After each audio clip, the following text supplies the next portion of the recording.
No, he won't.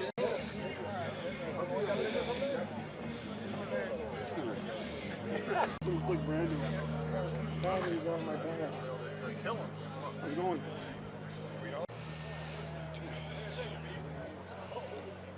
Hey, how you doing there, girl?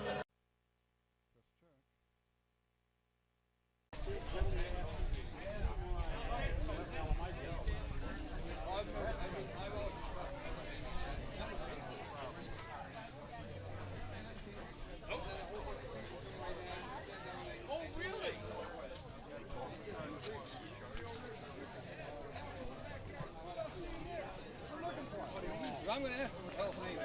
I just do. Are you still Billy Ashton? Yeah. Sometimes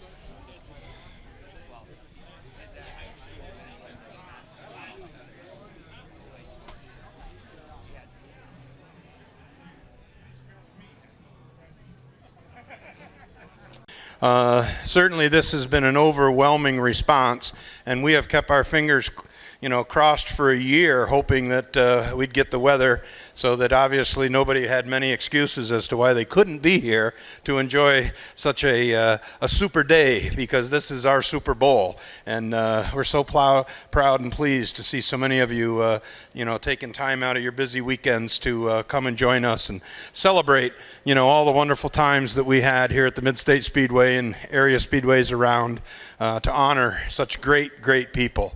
I'm overwhelmed, and it's just amazing. I'd like to start the program with a national anthem, and I have a young lady from right here locally, a high school student at Morris Central School, Cassie Boss, who will sing the national anthem. So if you'd please stand, and gentlemen, remove your hats, we'll hear from Cassie Boss. Ladies and gentlemen, Cassie Boss.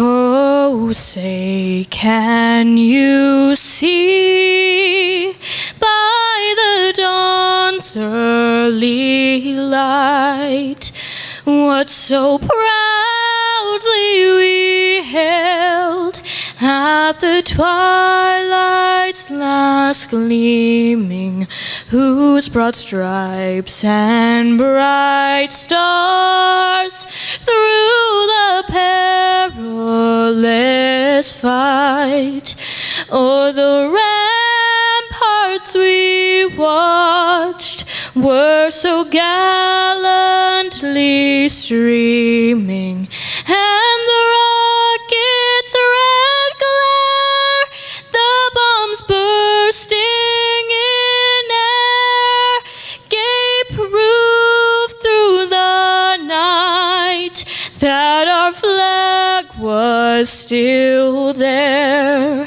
Oh, say, does that star-spangled banner yet wave o'er the land of the free and the home of the brave? How's that, ladies and gentlemen? Cassie Boss. Yep, high school student right here at Morris Central School, and always happy and excited to be able to do that, and we're certainly fortunate to have her available so that she can. So thank you so much, Cassie, and she has to run, so thanks again, Cassie, we appreciate it. I'd like to now call on Deacon Gary Norman, is that his name, from here in Morris, for a blessing, if he would, please.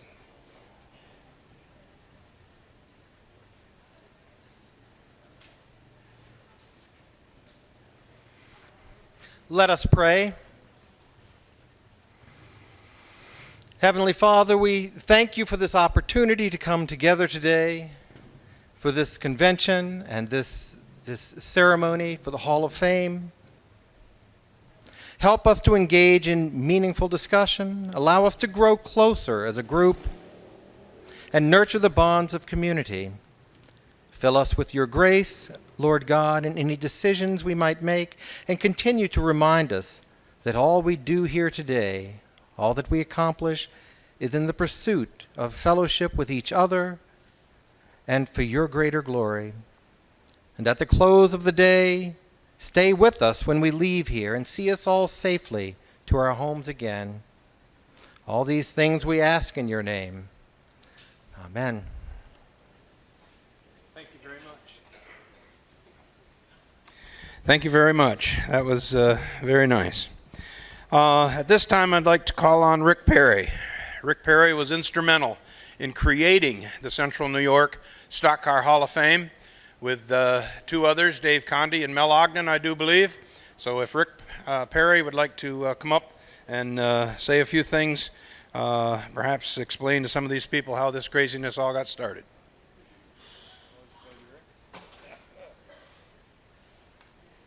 Welcome and thank you. The Midstate Antique Stock Car Club now is 34 years old. We started out with a handful of members in the preservation of race cars and to preserve the history. In the beginning, yes, we did race a little bit. In 2003, we went in another direction and we started a club called Show and Go. We participate at area racetracks, car shows, showing our cars to the public, the way they were built, and tell stories about the past racing and such great memories that we've had, and hope that their children will continue to carry on the preservation. At this present time,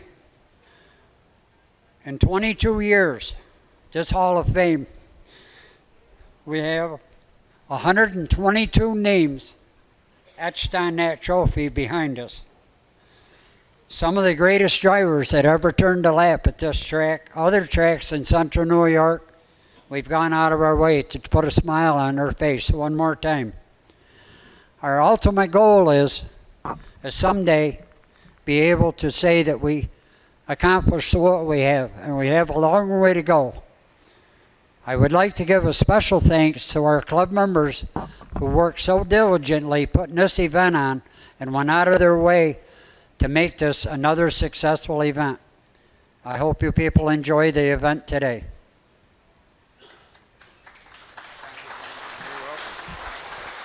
Thank you very much, Rick. It's been a lot of work, time, and effort to do this. And at this time, I want to start down the thank you list. And we all need to direct our attention towards that door right over there, because there stands Mike Newell. Ladies and gentlemen, he's the chairman of this Hall of Fame. He's had all the headaches, and believe me, there are plenty, as he has shared, to put this thing on.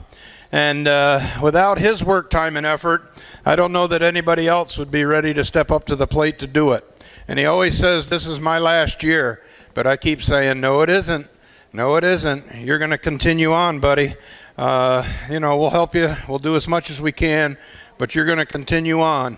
Okay.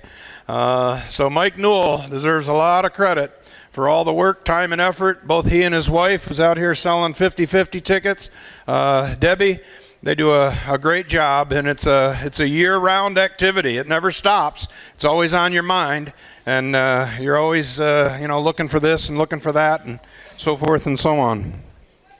We need to, yes indeed, I think that's Mom calling to you. Everybody knows when Liz is in the house. We next need to certainly thank the folks from Gates Coal, insurance company that continue to provide us, and the Colonial Ridge Golf Course, who also have chipped to help in and obviously provide us with the funding that's necessary to purchase these beautiful plaques. One of the biggest elements is advertising. I mean, advertising takes all of your money in a hurry. And Mike said, I just can't believe what they get to put in a little blip, about the show and da-da-da-da-da-da. But it's the way it is. So if you're going to get the word out, you got to obviously try your best to advertise and to send flyers. And, this we have tried to do to the best of our ability. And we certainly need to thank Gates Coal Insurance and Colonial Ridge Golf Course at this time. Yes, indeed. They never hesitate, and they're always ready to help you out. I'd like to also thank the Otsego County Fair Board, because without obviously the Fair Board agreeing to having the show, we wouldn't be able to have the grounds. And so the Fair Board has been extremely supportive. They understand the racing history that went on here from 1949 to 1973, and they're as proud of it as we are. So we want to certainly thank Doug Roberts, president now, and the Fair Board. They're over there working hard at providing hot dogs and hamburgers and soda. They volunteered to take care of the food booth for us. So the Otsego County Fair Board for giving us an opportunity to use their facilities. They're building their grounds to have the Hall of Fame show. So once again, a hand for the Otsego County Fair Board.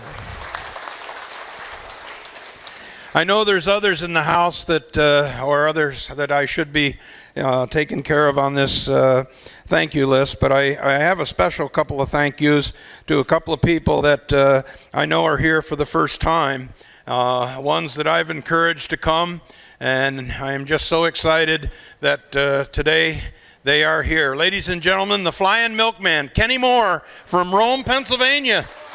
Yep, there he is. Yes, indeed. I had seen Kenny race many times and never really had a chance to meet him until June when I took the 60X to the Kenny Moore Classic race at Skyline Raceway, and finally had the great opportunity to meet the man, and was overwhelmed, and had encouraged him to come to the Hall of Fame show. And his son Lee called and said, hey, we're coming. How do you get there again? And Kenny said he'd been here once and it was so dangerously dusty, he's still cleaning the dust out of his eyes. He said, I remember that place. So Kenny, thanks so much for coming. Yeah, I'm overwhelmed. We also have Pete Cortez in the house today, ladies and gentlemen. I don't know where he is, but he's here. He's on the grounds. Yep, Waldron's Flying Carpet, the number 68 and the 68 track champion from here. Pete Cortez is on the grounds. I saw him in Sydney and I said, Pete, would you please come?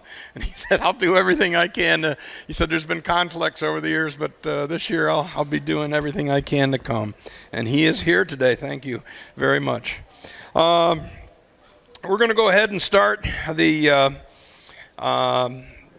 situation. Is Rick Perry still here? Is he still in the house? Because I have him on the list for wanting to say a few things for, unfortunately, members that have passed, sadly missed.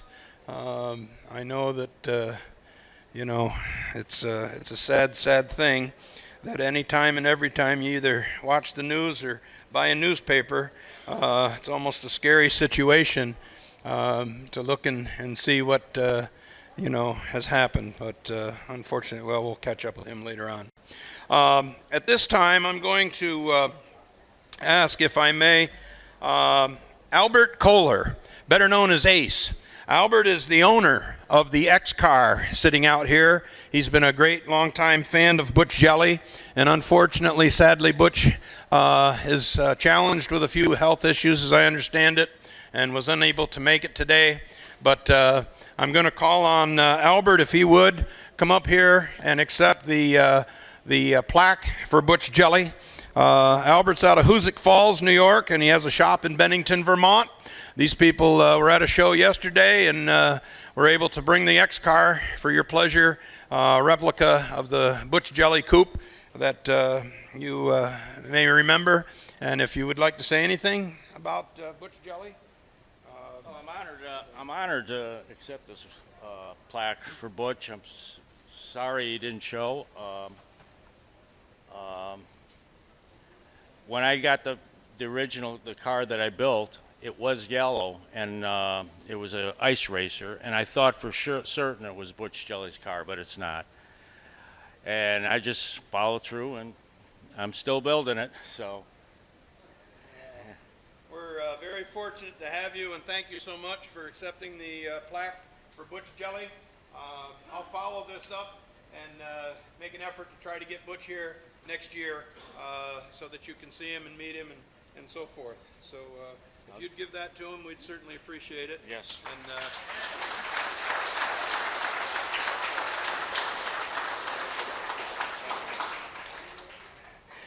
I called Butch and had a nice conversation with both he and his wife, and he said, "John, have they fixed the lights down there?"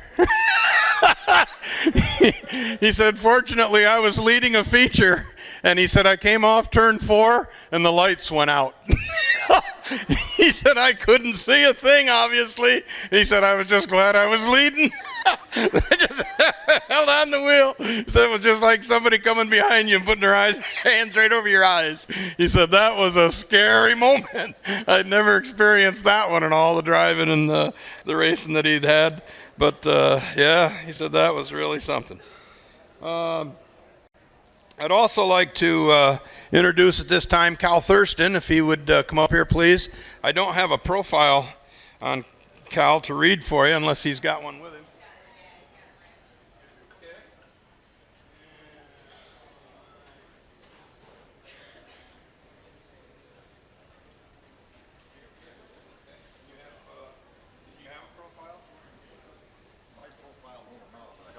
Okay, all right.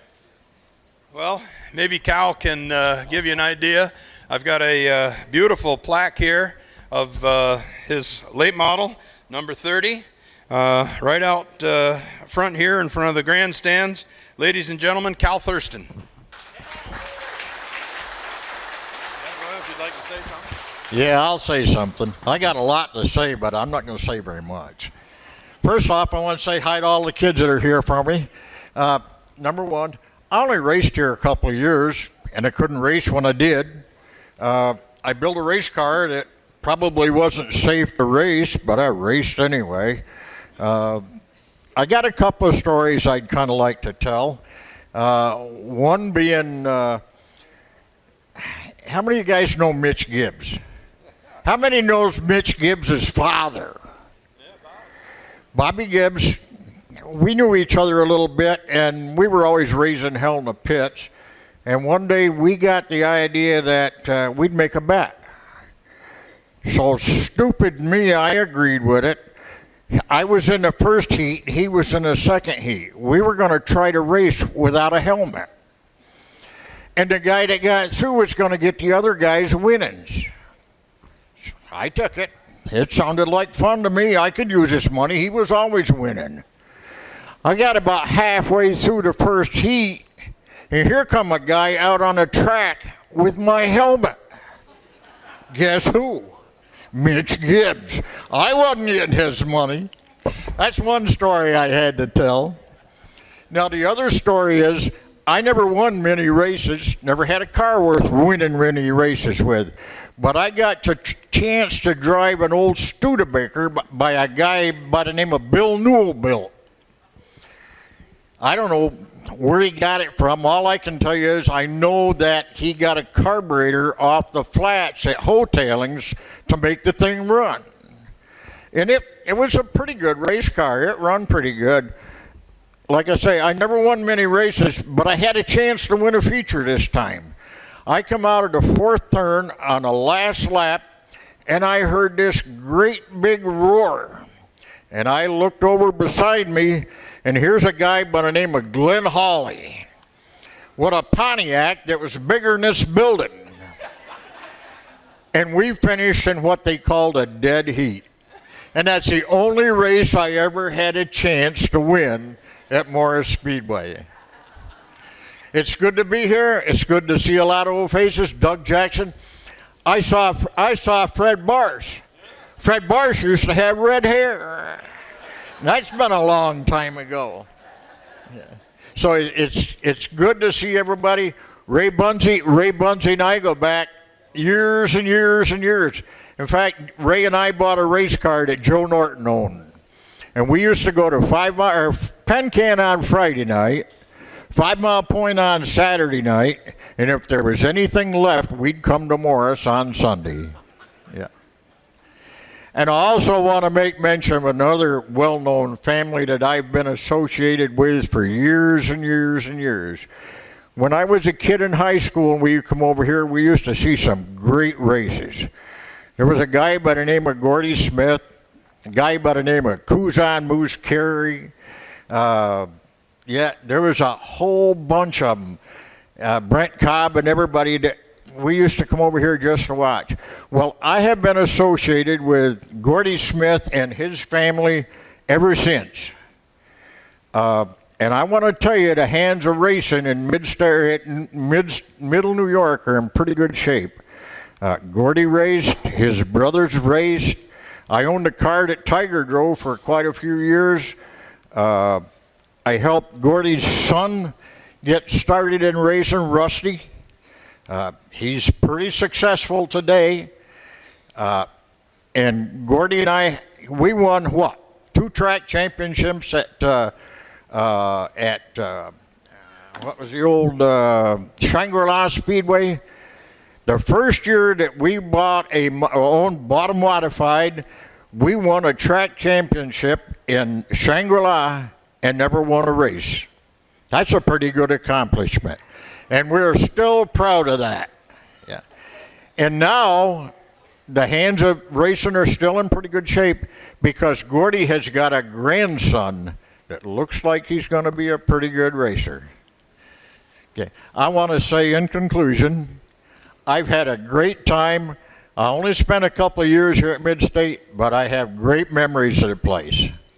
Thank you all very much.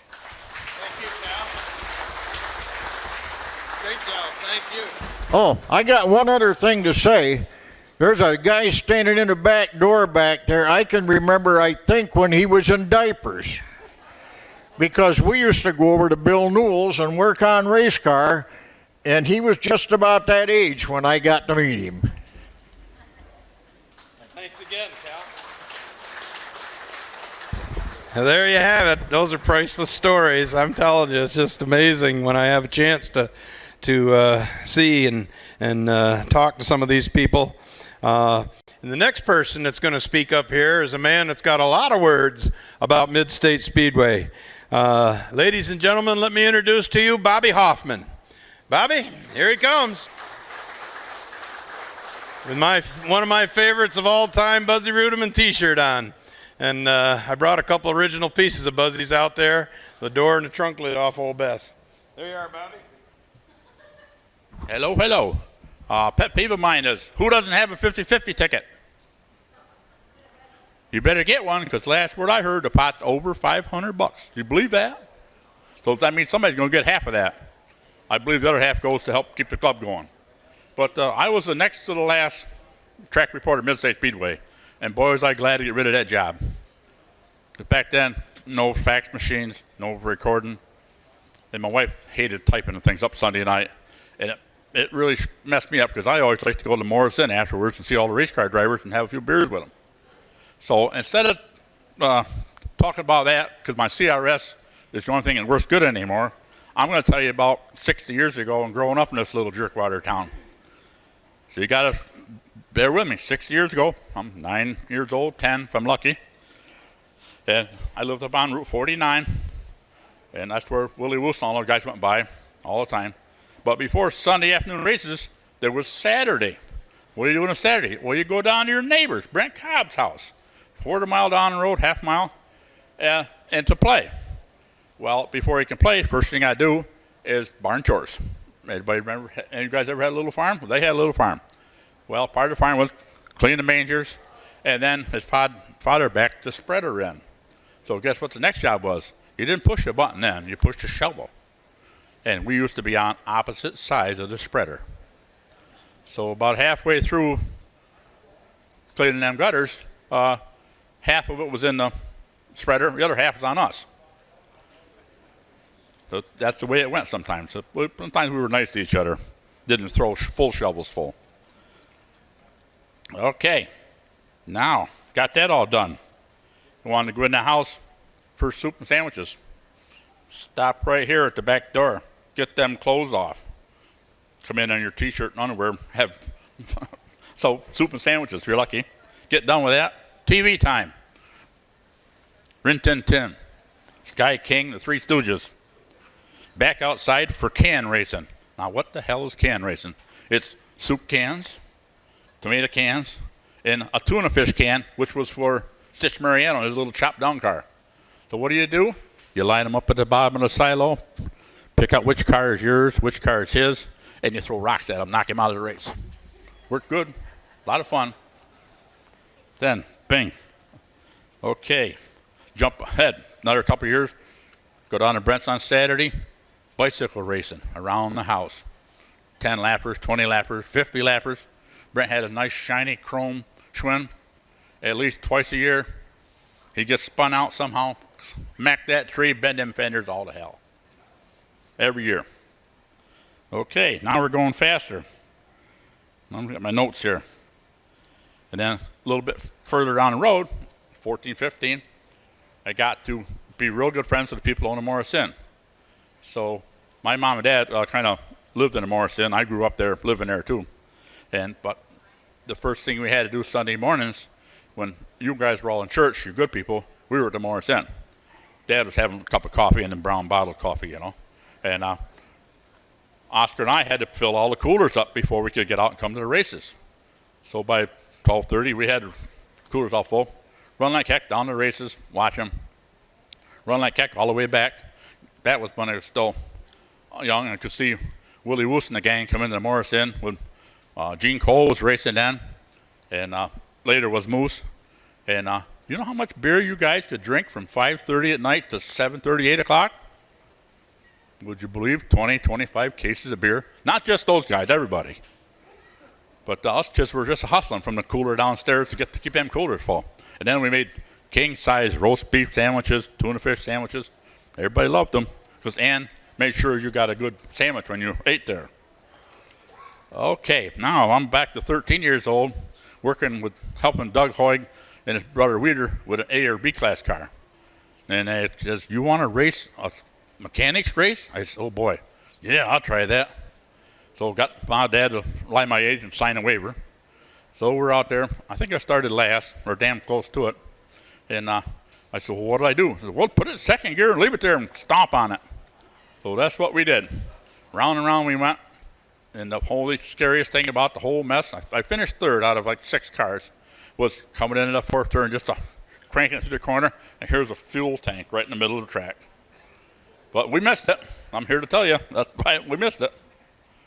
Now, what's up next?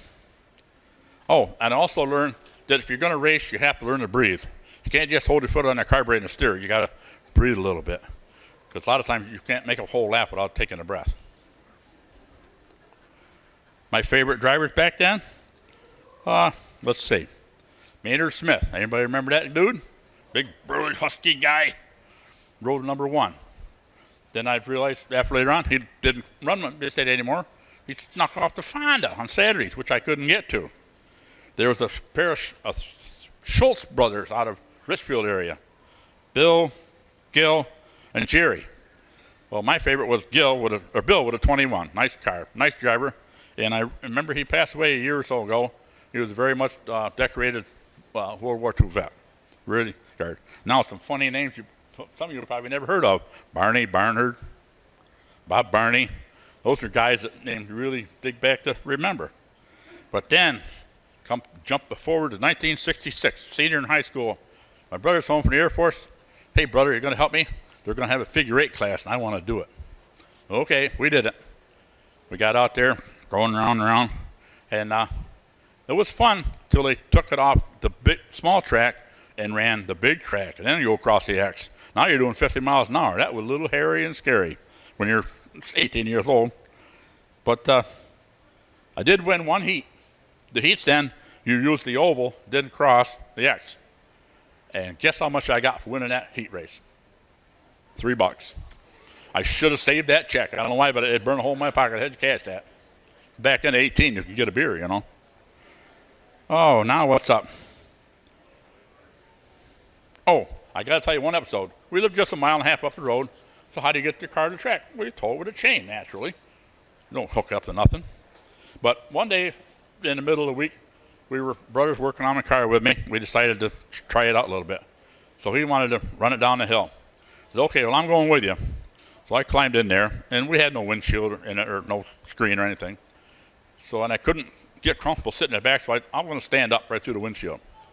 Well, we got going down the hill, and we got up to about a little out of second gear, and somebody forgot to latch the hood. And guess what happened? By the time I ducked, I was in the back seat. But that hood drove me all the way to the back seat of that car. I don't know if I ever recovered from it or not, but now what have we got here? Not too much on track reporter. I never had no any kind of training on that, and it was hard to get access to the score sheet, so I had to put all the races together in my head after I got home. And now, where are we? My wife just hated it because I wrote it down, and she couldn't stand me typing, and so she hunting pecked and did it and get it all ready so it could be in the mail by Monday morning to get to the Gator News. And I was replaced by Mike Monet. That was good for me. I was happy to go. And I got one other race that I want to talk about. One was a fireman up in turn 3 before I got to be a track reporter. We were up there, and it was a heat race. And it was Jerry Wisnowski and a couple other cars. Well, we were in the third turn. You could hear them full bore racing come down that third turn. In the first 3 laps, every time the guy that was on the inside, Wisnowski, was trying to get around the outside, the guy on the inside used Wisnowski for his rub rail. So we kept on going. Well, about the 4th lap, here they come. Down the back stretch, hell bent for a letter, went into the third turn. Wisnowski hit the brakes. He slid out in front of him. Wisnowski drove him right in the back fender, spun him right around, rolled him up on the infield. And you could say I probably didn't like Wisnowski after that, but the guy said, he brought out on his own headache. But that's the way racing was back then sometimes here in the little old town. End of the feature. Don't forget your 50-50 tickets.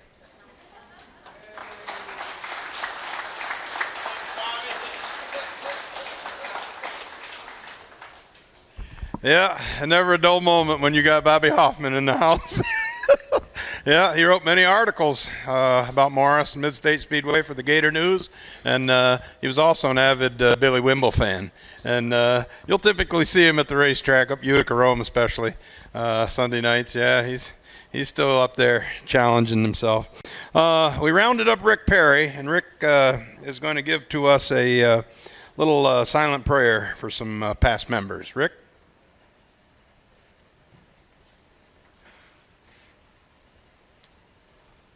I'd like to take a minute for a silent prayer for some past deceased members of our Hall of Fame and other people that were true to our heart. Gordy Eastman, Jerry Wisnowski, Fran Kelly, Bob Chick, Carl Kamagay, Harold Sonnenberg, Marianne Isman, Ron Cook, Stub Stevens, Jim Wood, Nancy Schoonover, Irv Taylor, Willie Whiteman, and last Tuesday we lost one of our former B-class drivers, William Larrabee. Yesterday there was a plane crash that took the life of a NASCAR modified champion. Teddy Christopher and his pilot perished in the crash. So at this time I'd like to have a moment of silence in their memory.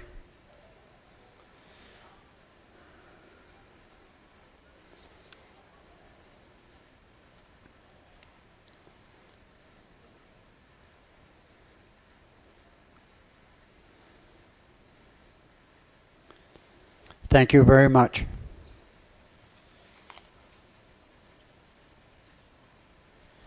In addition, special request to have the Great 3X here today. The former car that was owned by the late Smokey Joe Norton, who perished recently here in a horrible car accident down on Route 7. And I know that Jeff and Joe Jr. are here today.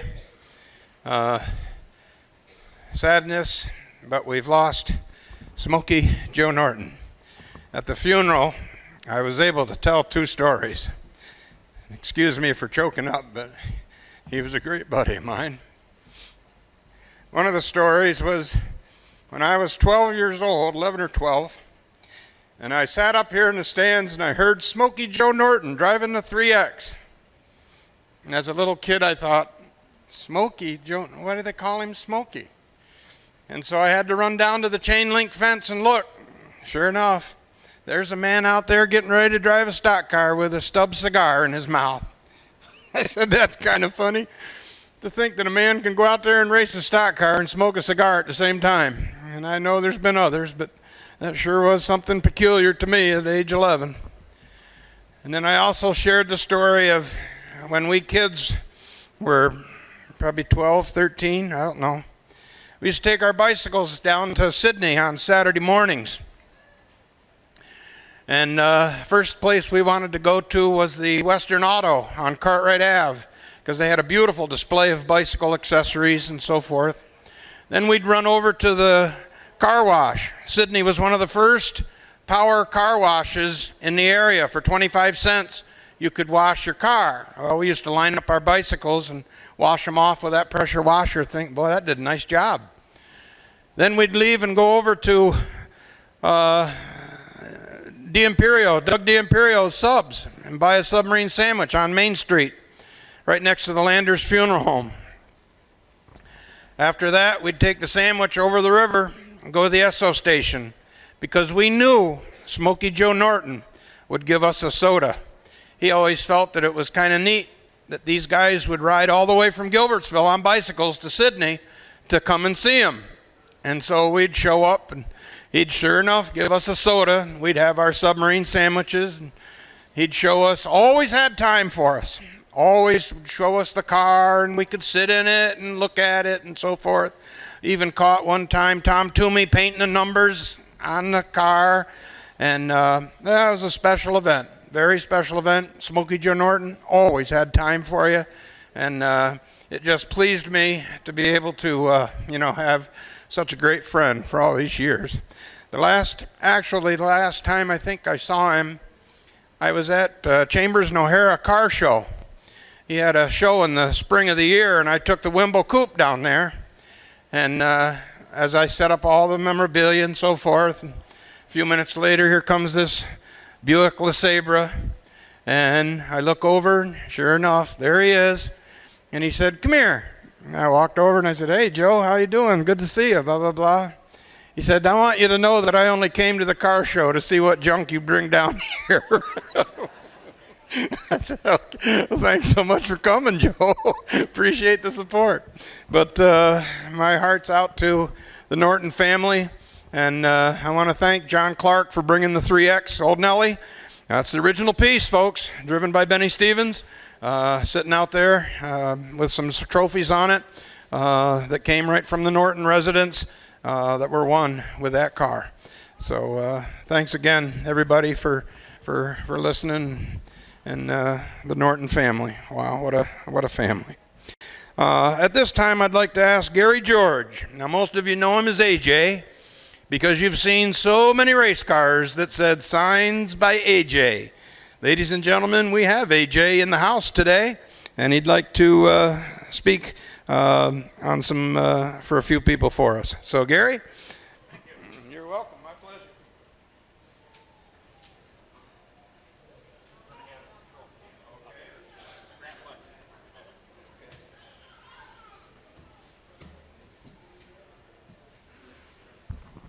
Okay, what a nice crowd today. This is great. Love seeing y'all. I've met a lot of people I hadn't seen in a long time. I've got the honor of speaking a little bit, and I'm going to keep this short because if you've ever talked with Ron Narducci, and my first interview with him, I called him Ron Narducci because a lot of the announcers called him that. I got a stern lecture from him in the interview. I said, boy, this interview is going to go really well.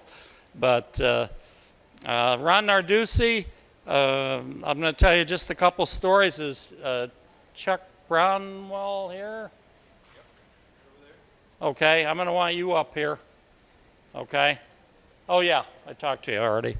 Yeah, if you want to get up in the staging area here, we'll get you up here. You're going to accept the award. and have the trophy, the other trophy. But anyways, Chuck's coming up here now.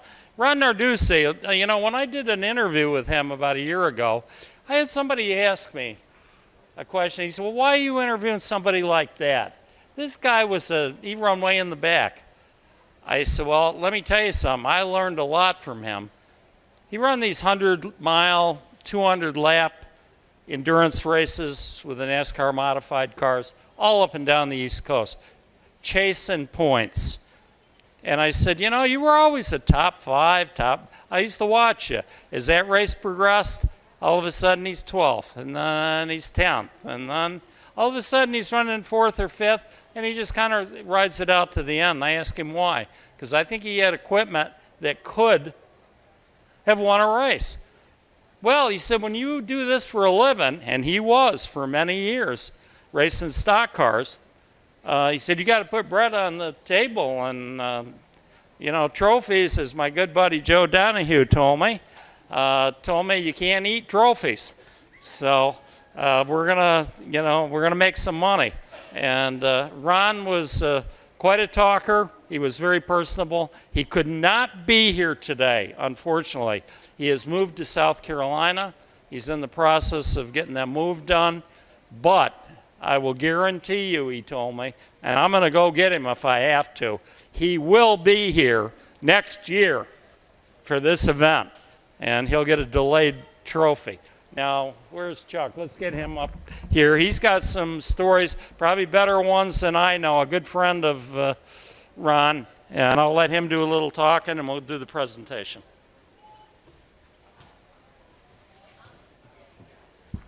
Leo, would you come up also? I understand you're going to get the presentation. Yeah. I first met Ron Narduzzi back in the early 80s. Lived in Waterloo and had started racing at Ovid Speedway when he was at Sampson Air Force Base. Proceeded to run Waterloo Speedway with Bob Rogers 5N, and then transferred over after the service down to Connecticut to work for his father-in-law, and eventually turn into a full-time racer. As Gary said, you know, it's not easy. There's 2 stories that I can tell for Ron that really stick out in my mind, and I'm going to say it was sometime in the 70s. He was racing the Stafford Springs Speedway, flipped upside down, slid the whole length of the backstretch on his roof. Got him out of the car, and he had some broken ribs and everything else. Well, lo and behold, he was supposed to run Fonda the next night. Couldn't get the car fixed, but he shows up at Fonda. Gets up in the announcer's booth somehow. Come to find out, Ron had taken his wife's corset and strapped his ribs so he could get to the races that night. Didn't go to doctors, but he had the remedy.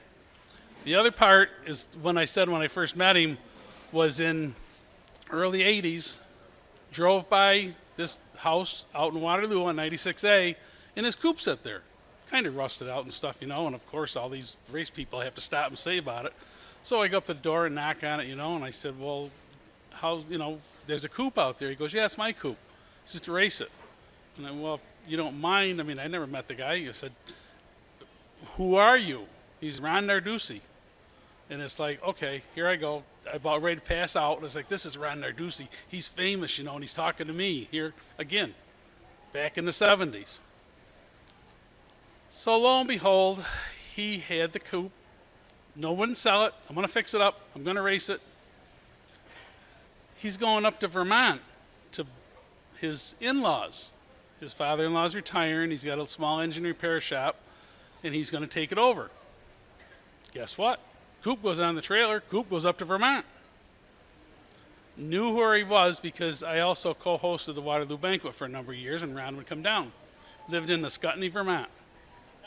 I was up there on a business trip, vacation with my wife, and we're coming down through Vermont, and of course, here's a sign that says Ascutney, Vermont. Wait a minute, I got to take this turn. Well, I'm just going to go down and see the town. Well, we know how this all turns out. Stop at the gas station. You know Ron Narduzzi? You know where he lives? Well, I think he lives up in this road or whatever, and everything else. Okay, we're going down this dirt road, and my wife's screaming, you know, you're going to get us lost. I got the GPS, don't worry. Well, yeah, but this, I just give me a few minutes. We'll see what's going on. Come up over the crest of this hill, and I knew he had a log cabin. Log cabin sits up to the thing right next to the barn. Here's the coop again. Took it all the way to Vermont, never fixed it, moved back to Waterloo, brought it back. And if you want to see that coop, go out to Route 318 because it's sitting there with a lot of other gas pumps and everything else that it hasn't been finished yet. So Ron is a very, very, very wonderful guy, and I'll be back up to induct John McCardle in a few minutes. Well, as I said, Ronnie couldn't be here today, so he sent a little message down here. And it says, greetings to all attendances and induction ceremonies of the Central New York Stock Car Racing Club. Okay. All right. Due to existing circumstances, I am unable to attend. I am extremely honored to be chosen as an inductee. I would like to congratulate all the other inductees to being chosen for such an honor. I have raced against most of the guys at one time or another and respect them as great drivers, especially John McCardle, who stole the feature away from me at Rolling Wheels during my last few years of racing, of my driving career. He earned it. Best wishes to all of you, and I will try to be at the next year, God willing. Ron Narducci.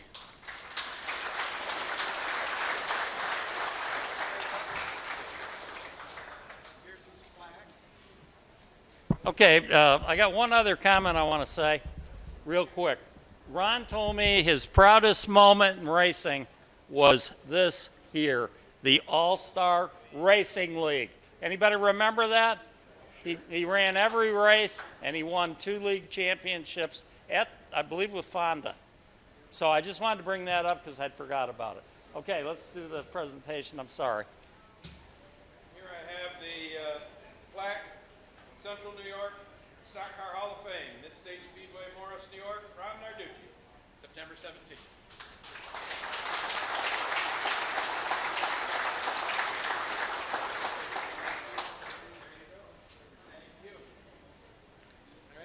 Hold on, trophy. Grant Buck, if you would come up here, please.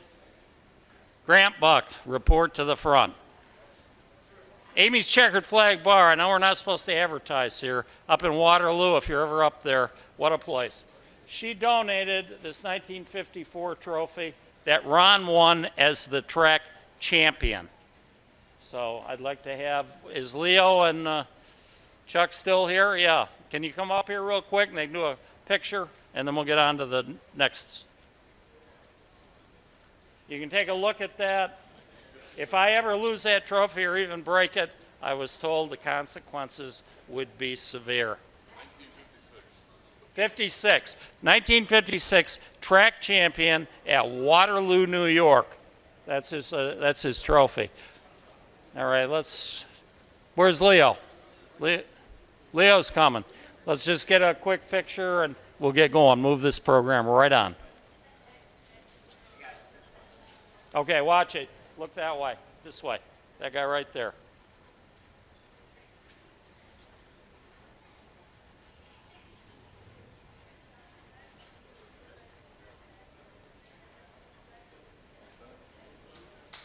Give that to Bev. Yep, okay, let me get off here.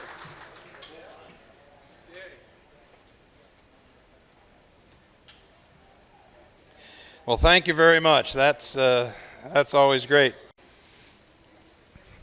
Ladies and gentlemen, once again, this is the chairman of this Hall of Fame show that lays awake nights for, I'd like to say days, but it's probably weeks and months about this particular day. Ladies and gentlemen, Mike Newell.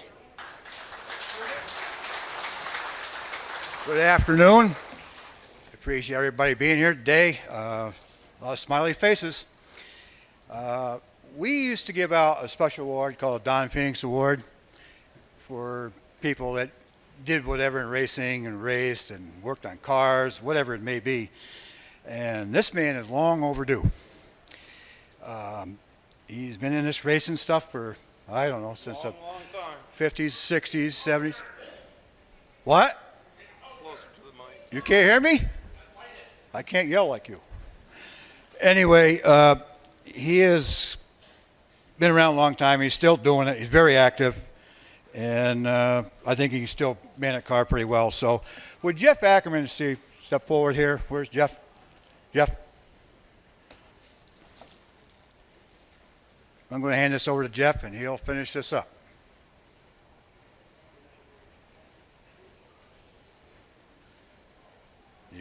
He thought he was. Yeah, here you go, Jeff. Jeff Ackerman, everybody.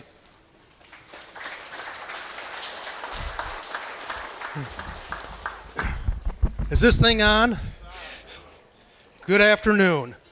I've got about 15 or 20 pages here written, so are you all comfortable?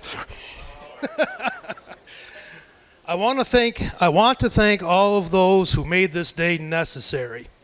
That's exactly what Yogi Berra said once in gratitude to those attendants to a Yogi Berra night, and it couldn't be more appropriate for this setting. And that's because the reason we're here today is because of all of you in the audience. This club and this event was created to honor the memories of former drivers, such as yourselves, as well as the joy and camaraderie of stock car racing. Don Phoenix, have you got the next slide? Beautiful. There. Yeah, that one's good. There's Don Phoenix right there, and he's given the American flag to Gene Cole, and he would take that around during the race, the beginning of the race.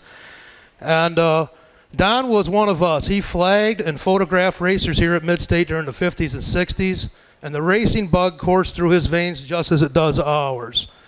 He was dedicated to the success of the track and the sport, and we honor him yearly with this Pioneer Award, which in the past has been bestowed upon two of my personal heroes, Willie Woost and Cliff Kateri.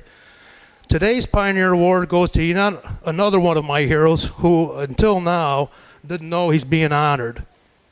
His racing bug took hold as a teenager in a trip to 5 Mile Point where he saw Monk Rao run roughshod over the competition.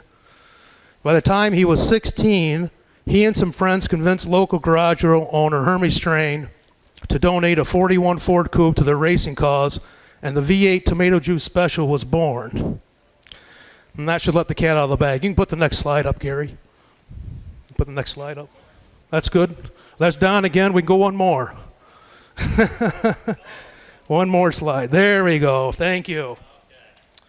The crew tow-barred the car from New Berlin to Morris and Brookfield Speedways with a GMC pickup that often needed the push provided by the fired-up V8 stock car to make it over the hills. Engines were obtained from Burdine's junkyard and Morris Turnpike for $15, and my father told me he would pull one and slide it into the trunk of his car with a plank. They looked for the 90-horse 21 stud engines because they revved better. That fall, when he was 16 in high school, he played football, and he was in a game against Afton. He was being recruited at that time by Colgate College as a junior in high school to play football. But he got his leg broken in that game against Afton on a freak tackle. He never saw it coming. And anyways, long story short, the leg never set right, and he had to go to Syracuse. It got gangrene, and he lost his leg. So he never got to play football again.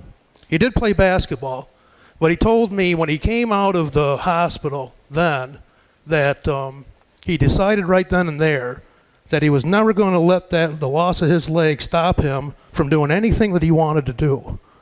And he didn't.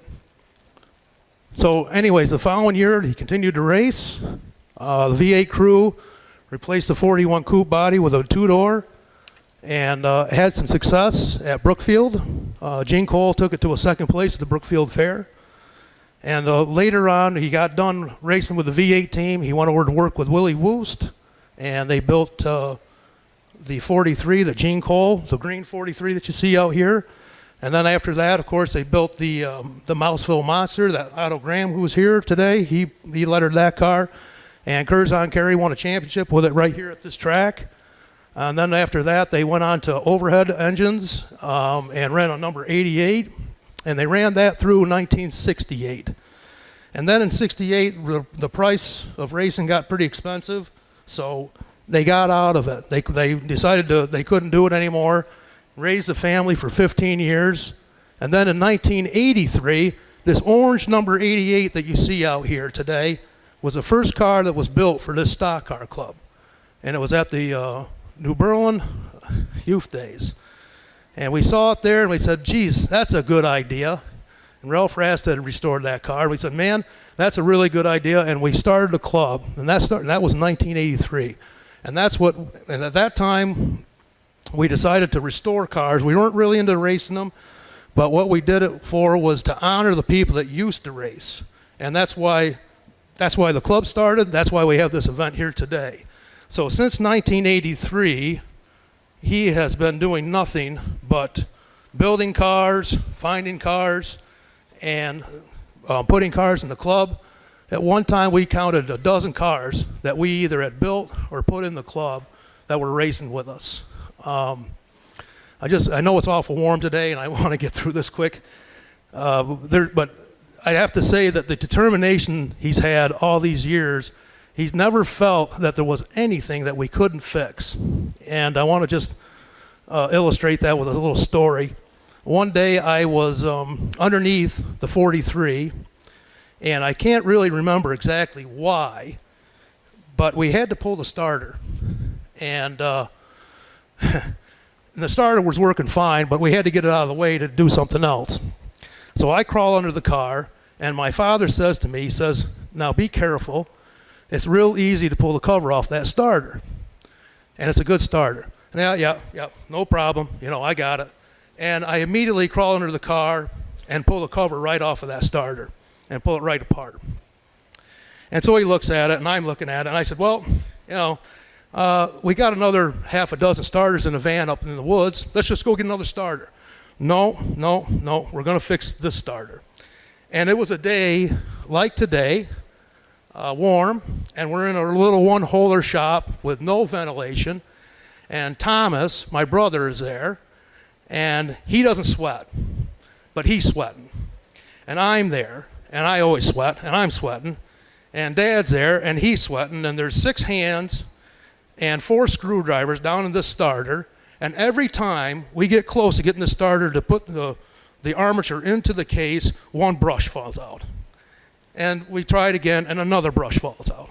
And this went on for 45 minutes. And it's starting to it's getting close. We're getting frustrated.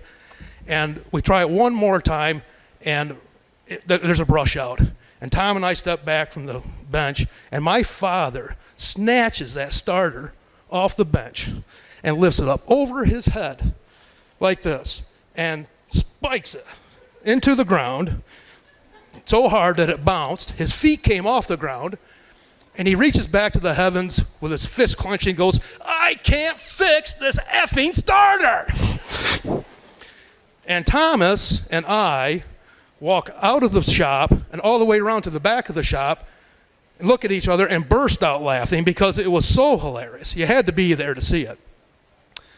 But we couldn't laugh in front of him, especially right then. We didn't have helmets on, So anyways, after about 3 minutes of, doubled over, tears in our eyes, laughing, my father comes out and says, so you want to go up and get another starter?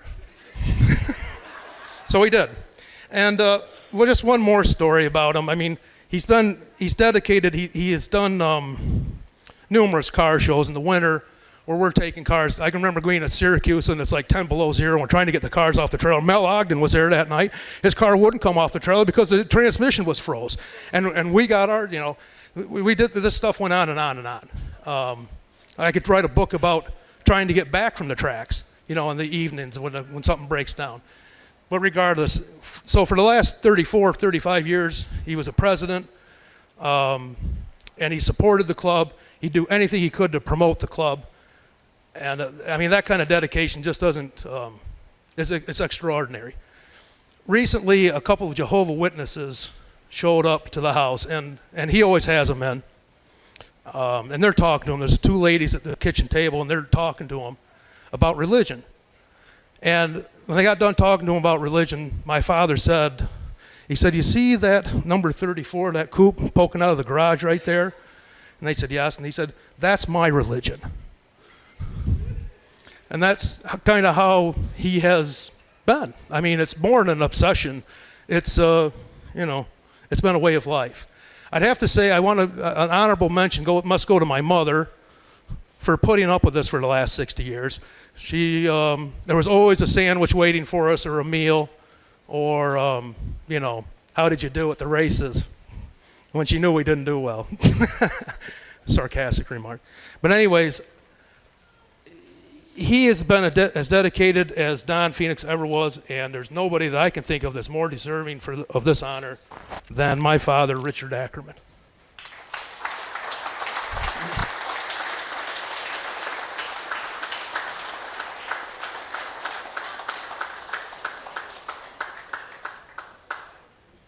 You want to give me a hand, Mom?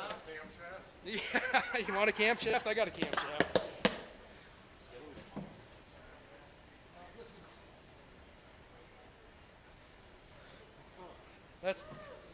That's a $10 trophy I found in Norwich this year.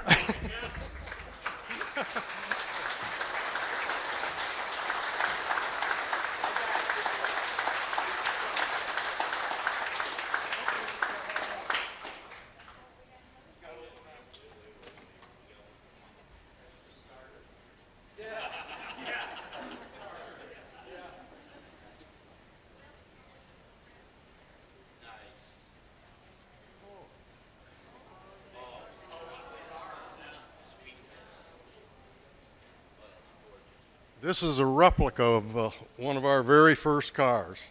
It was called the Tomato Juice Special.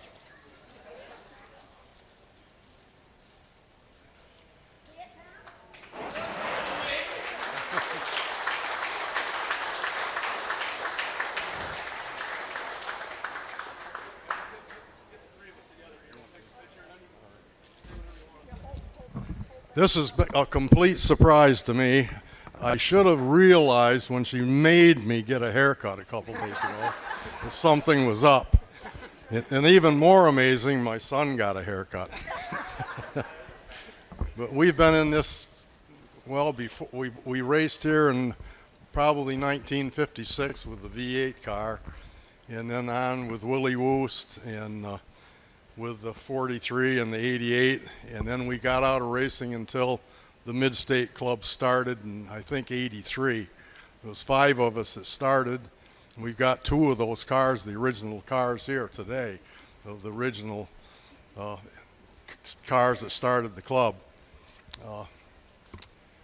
I think you've heard the history of it. You've heard a little history. It doesn't sound like I'm very religious, but I do believe in God, and I do go to church. Occasionally. If there's no races on, yes. But this has been a big surprise to me, and I'm very humble, and almost made me cry. And that's good. Thank you.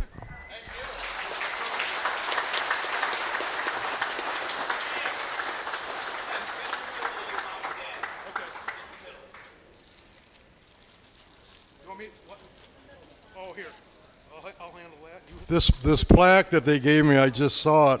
That was my first feature win, and I'd say 85 or 86 at Brookfield at the Madison County Fair. I won the fair in the 43 car that's right out here.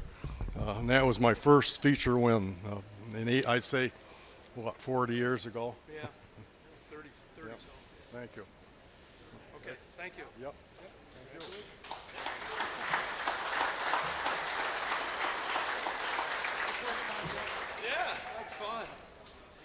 I got a quickie about Dick Ackerman.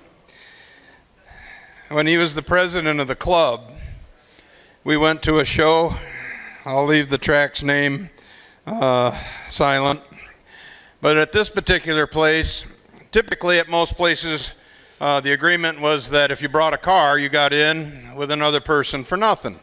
And you raced, and originally we got $1,200, and how many guys showed up? You divvied up the money, and there you are. It was pretty much enough to pay for the gas to get you to and from. So Utica Rome, you get $30. Drive all the way to Can-Am, you'd get $40. Wasn't bad. All of a sudden, we're at a racetrack one Saturday night, and a whole bunch of vintage cars sitting outside the racetrack weren't going in the gate. I thought, that's kind of odd. What's the problem? Did they cancel us? So I walk up and paid and went on in. And here comes Dick walking out. And I said, what's up? What are these guys? He said, John, those guys out there don't have enough money to pay the pit pass to get in, so I got to go pay for them to come in so that they can race with us. He was going to take money out of his own pocket to pay for those guys that were lined up out there so that they could come in and run with us. Pretty interesting situation. But our hat's off certainly to Dick Ackerman and the Ackerman family, always ready to help and assist. Go anywheres that you want to go, typically at any time. And many times, as you know, Dick's connection with the Dakin Funeral Home in New Berlin, even when he's had a situation there, he's still been able to at least bring a car. Here it is. I've got to run and go do a funeral, but there's the car. I'll be back. So our hat's off to the Ackerman family, and thank you so much for all the work, time, and effort you've put into it. At this time, I'd like to call up, ladies and gentlemen, boy, we have so many great people in this room, honest to God. Ron Hedger, ladies and gentlemen.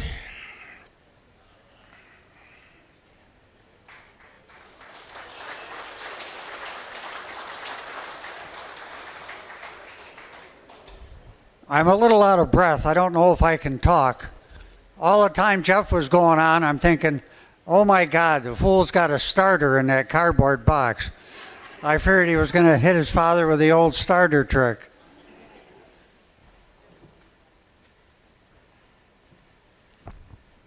Jeff gave me some advice. He said, don't let that out of your sight because somebody will take it home.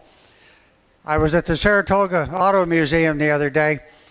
I'm the racing curator there. I'm a trustee. I write the press releases. I MC the events. But one of the most popular things I've got is the jacket wall. I have about a dozen up at a time. I've probably got 50 or 60 in the collections room. So I take them down and put them up. Jeff and I are trying to decide when that was built. Does anybody recognize it? Jeff's thinking about 1960. If anybody knows, I'd love to know. Somebody just came along and gave it to me at the museum. Come on, Bobby Hoffman, you ought to know. No? Pete, what do you think? No? Don't recognize that. Yeah. I've got bad news for you. It's going home with me.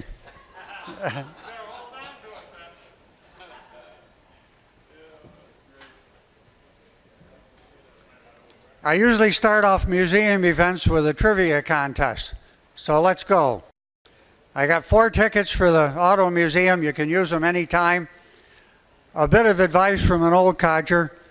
Use them for lost speedways. The Saturday after Thanksgiving, my trick line is, the women go shopping, the men come to the museum for lost speedways. Which is a lie, because a lot of ladies come too. But it reminds everybody, it's always the same day every year, Saturday after Thanksgiving. I figure you can never go wrong with a Dutch Hogue question. Are you ready? Dutch Hogue's Valiant. You remember that? Beautiful car. The last the Dutch had it, Lee Osborne laid it on the side in the ditch down to Langhorne. Dutch took it home, fixed it up, and sold it. Who bought it?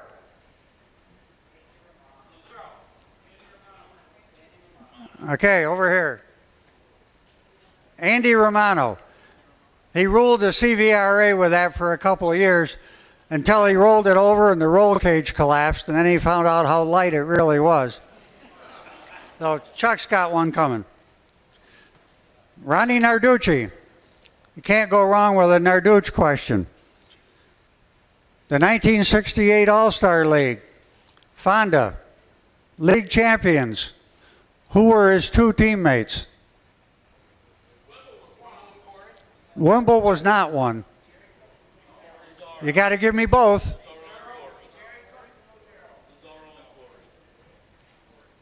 You're half right. Lou Lazaro was one of them. Nope. You got to think about who's asking this question now. Because I was the mechanic on the other guy's car. There you go. Come on up.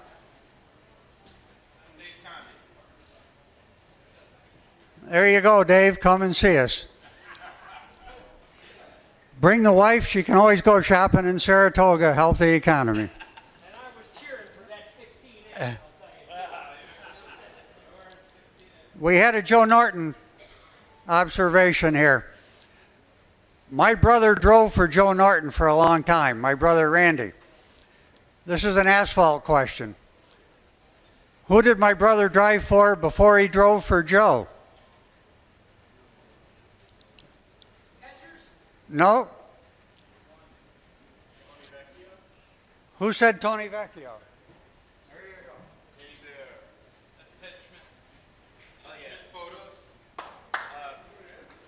He drove for Tony Vecchio. His proudest moment was he beat Richie Evans in a 100-lapper at Spencer to make his first ever feature win. Okay, here's a question for the dirt guys. Pepper Eastman drove for my father for a long time. Number 181. Pepper always said the good thing about it is if you're upside down, it still reads okay. Everybody knew him as Pepper Eastman. Somebody's got to tell me his first real name. Who said Walter?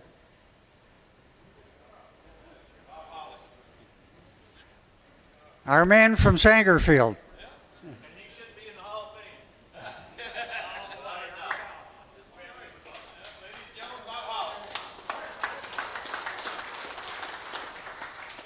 Thanks, guys. Use the tickets wisely. Come down and see us. If you didn't win one, come anyway. I filled the museum up. It's shoulder to shoulder. We get about 300 people in there. This year, I'm going to talk about Syracuse in the 50s and 60s. My brother Randy, who just retired from NASCAR, is going to come and talk about all the things he took away from everybody and all the cheaters he caught and so on and so forth. He's got some great stories. One of the speakers is going to talk about 1967 across the nation. That was a great year in racing. And then I always do an interview session. I'm going to talk to Randy Ross, who Billy Decker drove for when he won Syracuse, and Dickie Larkin, who was one of the great guys at Syracuse. He loved Syracuse. Quite often he went home with his car wadded up like a ball of tinfoil. But he loves Syracuse, so he's going to be on the docket. Jeff called me up, wanted to know would I come back and talk. I was here last year and told a bunch of Bobby Hackle stories. So I said, sure, but what do you want me to talk about? He said, I don't know. You know, Jeff's got a lot of wisdom. He thought a minute and said, talk about your family. I said, well, that's a crazy idea. Who wants to hear about my family? But he made the point that we're a pretty typical family that turned out pretty well in the auto racing business. Going back to my father when he started racing, back in the late 40s, midgets were the deal. And then a track like this, once a year at the fair, they'd have big cars. What Tom Schmary would tell us is a sprint car. That was a big deal. They had one race a year. But then the stock car craze hit. And like a lot of other car guys, my dad went to the races, came home, talked to his two buddies, we ought to build a car. Okay. So they build it. The next question is, who the hell is going to drive it? Well, one guy, his wife wouldn't let him, and the other guy was scared to death, so my father was the driver. And that started the whole ball of wax rolling. He had a great sponsorship. He worked in a Chrysler dealership. He got a dedicated stall. He could use all the equipment in the garage. And the part I liked, if he wanted to flat tow it, which everybody flat towed in those days, with a car off the used car lot, he could use any car that had a trailer hitch on it. So when a car got traded in, we always checked it out. My favorite memory, going to Lafayette, up and down the mountains by Casanova, a black Chrysler with Scotch plaid upholstery. I'm telling you, that was living. But he raced all over, Brewerton, Oswego, tried Fonda once, didn't like it. Brookfield was the main place. I got a picture of him on the outside of the field, which was about 5 wide at Smyrna. Rocks the size of a basketball getting thrown in the air. But he was your typical grassroots racer, loved racing till the day he died. He won one race in his life, and I missed it. I was at my grandparents' up to Watertown. The 1956 Brookfield Fair. He won that. I've still got the trophy on my desk. One thing that came out of him racing at Brookfield, he got to be friends with Pepper Eastman. Pepper quit racing after he won the track title at Monroe County one year. He kind of went down a bad road. My father didn't like that, so he went down and said to him, if you quit drinking and messing around, come to work in the garage with me, I'll build you a race car. So pretty soon he was back in business. By then I was old enough to help, so he raced for us for a few years. We ran out of money. I got Pepper a ride in the number 72 from Albany, which he ended up tipping over at Fonda and got killed, unfortunately, in the turn with a cemetery in it, the third turn at Fonda. By then, my dad had a car for Dick Clark. I turned 16, I was towing the car around, did all the mechanical work, which leads us to our next thing. Back to Ronnie Narducci. We used to race Albany, Saratoga Friday, Fonda Saturday, Utica Rome Sunday, and then the All-Star League. The team was Louis Lazaro, Ronnie Narducci, and Dick Clark. 1968, we were the champions. You see the money that people win today for point titles. We got $1,000, which was nice, but we had to hack it up 3 ways. So we got $333 for the point money. One of my favorite memories, we went to Islip. I used to follow Jerry Cook around. I'm a boy from Morrisville. I got no idea how to get to Long Island. So we get on the Long Island Expressway, and I can see the sun in my eyes. I said to my 2 brothers with me, he screwed up. We're going the wrong way. Because when you go on Long Island to the east, the sun's not in your eyes. So all of a sudden, Jerry does a U-turn right across the median on the LIE, and I'm right behind him with the orange hauler. So we get down, unload our cars, Lazaro, Narducci, Jerry Cook, us. All these guys from Long Island are walking around. Ha! What a bunch of farmers. Their cars were all low and shiny and chrome. We were racing 4 nights a week, some weeks 5 if there was a special somewhere. We didn't work on the cars to make them look good, we made them run. So these guys laughed. Here, I dug out the finishing order. Jerry Cook won. Second was Lou Lazaro. Third was Jim Hendrickson. He was the hot dog Islip at that time. Fourth was Dick Clark. So we laughed at him, we loaded up, and we went home. We had the money. But that's how the All-Star League was. It just kept going down the road. The guys in the back of my 59 DeSoto were my 2 brothers. They grew up in that, and then finally we got a ramp truck. They finished growing up in the ramp truck. After a while, my brother Randy decided he wanted to race. So he started in late models, moved into modifieds for his own car. Then he drove for Vecchio. He drove for Joe Norton. Then he drove for my other brother. Randy was track champion at Shangri-La a couple times. He loved Shangri-La. After a while, he didn't love racing as much as he hated winter. So he decided to quit racing. He went to work for NASCAR. First race he was an inspector was a Daytona 500. They had 3 inspection lines. As soon as they found out he was under the cars checking them, all 3 lines turned into one at his door because they knew they had a new guy they could get something over on. So they moved him over to the next bay. And when everybody got there, then they moved him back and forth. By the end of the year, he was working for NASCAR full time. In 2 years, he ran the garage area, wrote the rule book, and improved all the parts in the tech center. So he did that until he retired. He's going to come talk at Lost Speedways. Going to be fun. He's going to tell about the shocks he took away from Kyle Petty. Kyle came running down, screaming and hollering. Usually they complain you took the parts. Kyle's screaming, "Don't cut them open. It's going to blow up on you." He and Chad Knaus went nose to nose forever. He's got a million tales. He drove the pace car for a long time. So come and listen to him. It'll be worth the trip. We always joked. Randy made the rules. My other brother, Ray, you may know him as Dutch. He builds half the field at Oswego for the small block supers. He's the guy that breaks the rules. He is without a doubt one of the biggest cheats in the history of racing. The problem is guys know he's cheating, but they don't know where and why and how. And we always joked, one guy made the rules, the other guy broke them, and I wrote about it. Next year will be 40 years for me with National Speed Sport News.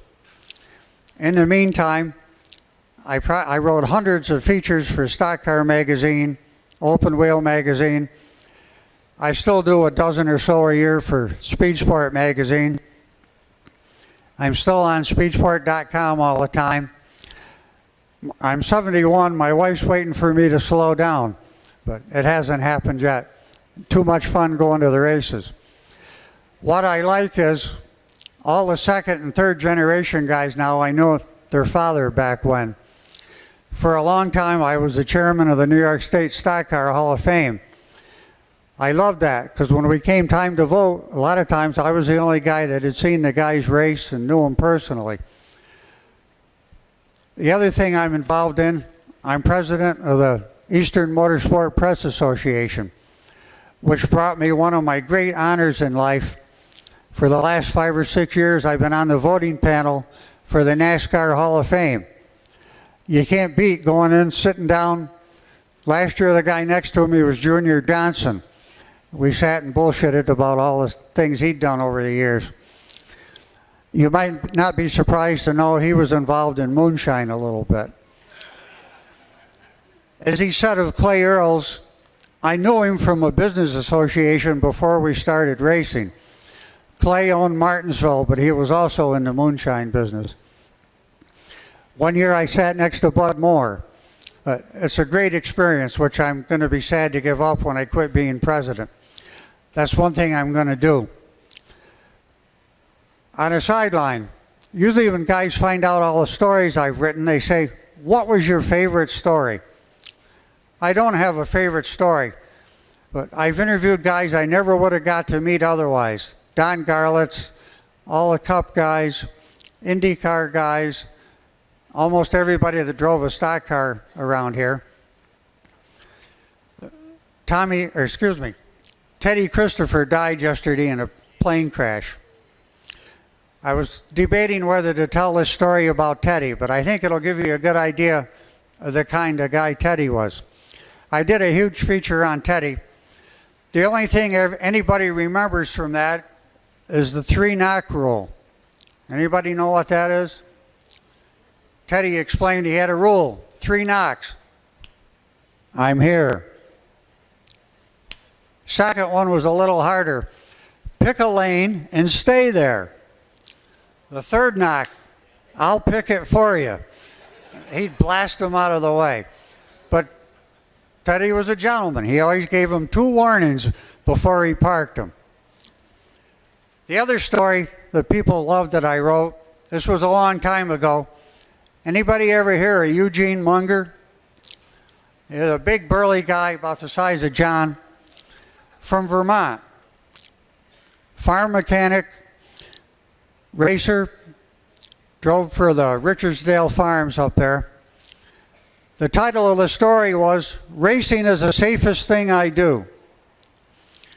The first bad deal he had, he fell through the ice in Lake Champlain and got fished out. He said he killed a water heater. He was in the shower for about 2 hours trying to get warmed up. But he lived through that. The next thing, he's going about 100 miles an hour on his motorcycle. This is hard to believe, but after working on the race car, he was going to go get a beer. So he's winging it down the road, going to the bar, and a deer comes out in front of him. He hit the deer, went over the handlebars. He had one of these knockoff Simpson helmets. That was good and hard, but the chin strap wasn't where it ought to be, so the helmet flew off. So he banged his head on the road and got road rash. But that wasn't the worst thing that happened to him. He had a really bad day. His wife's boyfriend shot him. They had a little dispute, so his wife's boyfriend pulled out a pistol, and as Eugene said, I was gut shot. So he's laid on the couch. Now you got to remember, this is out in Vermont where they bring daylight in by the truckload because they don't have any. Way out in the tulips. So he's laid on the couch and he was thinking, it's going to be an hour or 2 hours before anybody gets an ambulance here. So he got up, got in the car, said he wasn't going to die on the damn couch, got in the car and drove to the hospital and got sewed up. So Mike Addiscavage was my photographer at the time. For the lead picture on the story, we had him hold his fire suit open. Now, Eugene, not being the brightest guy in the world, didn't wear fireproof underwear. So what you saw was all the train tracks where they sewed him back up after his wife's boyfriend shot him. That's the story I like doing. I write about the other guys that nobody else looks at. All the strange characters and unusual people. I've made a career out of it. I've won a lot of awards for it. But I love writing about guys like that. So, the one family, my brother turned out to be a 2-time champion at Shangri-La. They finished every lap of every race one season.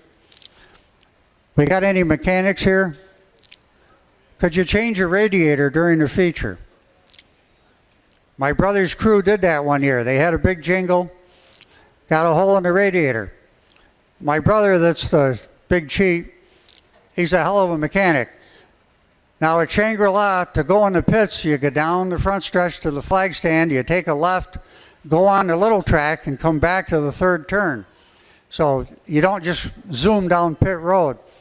So they came in, ripped the sheet metal off, made a lap under the yellow at the tail, came in, took the radiator out, made another lap, came in, put the radiator in, went out again. Next time they tightened the clamps, put water in it, put the hood on. They started on the tail and got up in the top 5. But that's how you win championships. Thank God it was a big wreck. My other brother, Ray, the mechanic, he lives on wrecks. He, like I say, he builds half the field at Oswego, which sounds like a good deal. But Sunday morning, after they had a big wreck at Oswego the night before, when he gets up, there might be 8 or 10 trailers out in the yard, all waiting to have the front cut off and a new front put on. So he works like mad. That's what racing people do. The point of my talk is, there's not a lot of kids here, but there's a good way to make a living in racing. You just got to find your niche. My one brother's made a life as an official. My other brother made a life building cars. His son is the #1 body guy for Joe Gibbs. He's under contract. They'll never let him get away. My other nephew works for a parts supplier in Charlotte. My sister was a track photographer at Shangri-La for a long time. I've done very well as a writer. I was a teacher by trade, but I paid for my motorhome with all my writing. And the one thing we talk about at our press association conferences, where are all the new young writers? The first gentleman there saying did the race reports, but his wife had to type them. Nowadays, if you haven't got it typed and on the internet in about a half an hour, everybody's crabbing you're too slow. I started out calling my stories into New Jersey. A girl would read them, would type them. I'd read them to her, she'd type them. Except for Eddie Panisic and guys like that, she could type as fast as I could talk. Then we went to a Tandy computer with a little bitty screen. Now we're on laptops, stuff is done, 5 or 10 minutes, you're all done. But there's not a lot of people that can write anymore. They think they can write. They can go on the internet and say, 5 Mile Point's a shithole. It's all dusty and the guys run into each other and nobody knows what they're doing. Or they can tell you what's wrong with Oswego or Rolling Wheels or anywhere. But if you look, their name's not on it. It's some trick name like Know-It-All or Dirt Expert or something like that. A real writer, their name is on it. Where's Teddy? Am I right? Their name is on it. Their picture's next to the column they write. People like that are in short supply. So tell your daughter, son, granddaughter, grandson, learn how to write. Takes a little work, but it's worthwhile. Thank you for having me. I enjoyed it very much.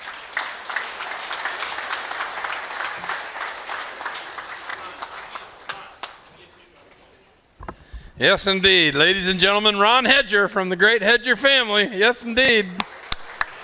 Yeah, as a Morrisville student from 70 to 72, I used to see the 16X right on Route 20 all the time.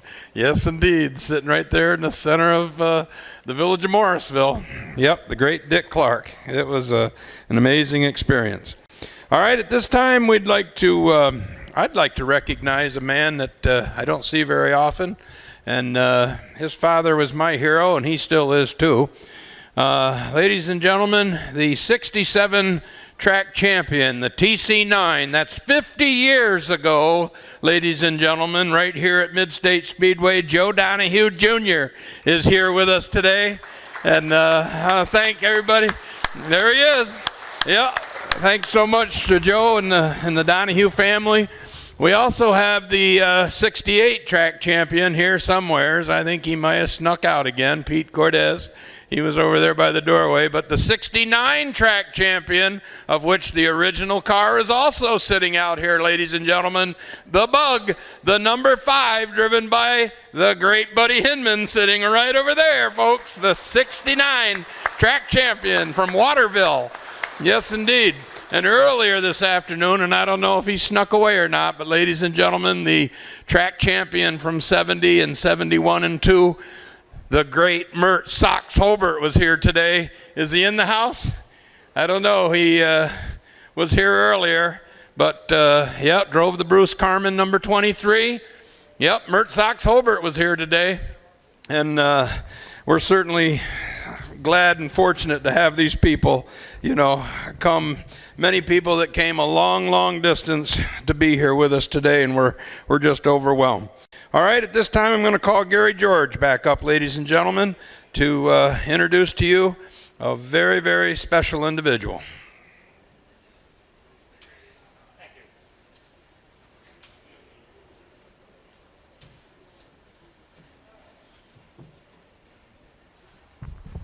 Wow, I get the honor of doing inductions 2 this year with 2 great drivers and champions.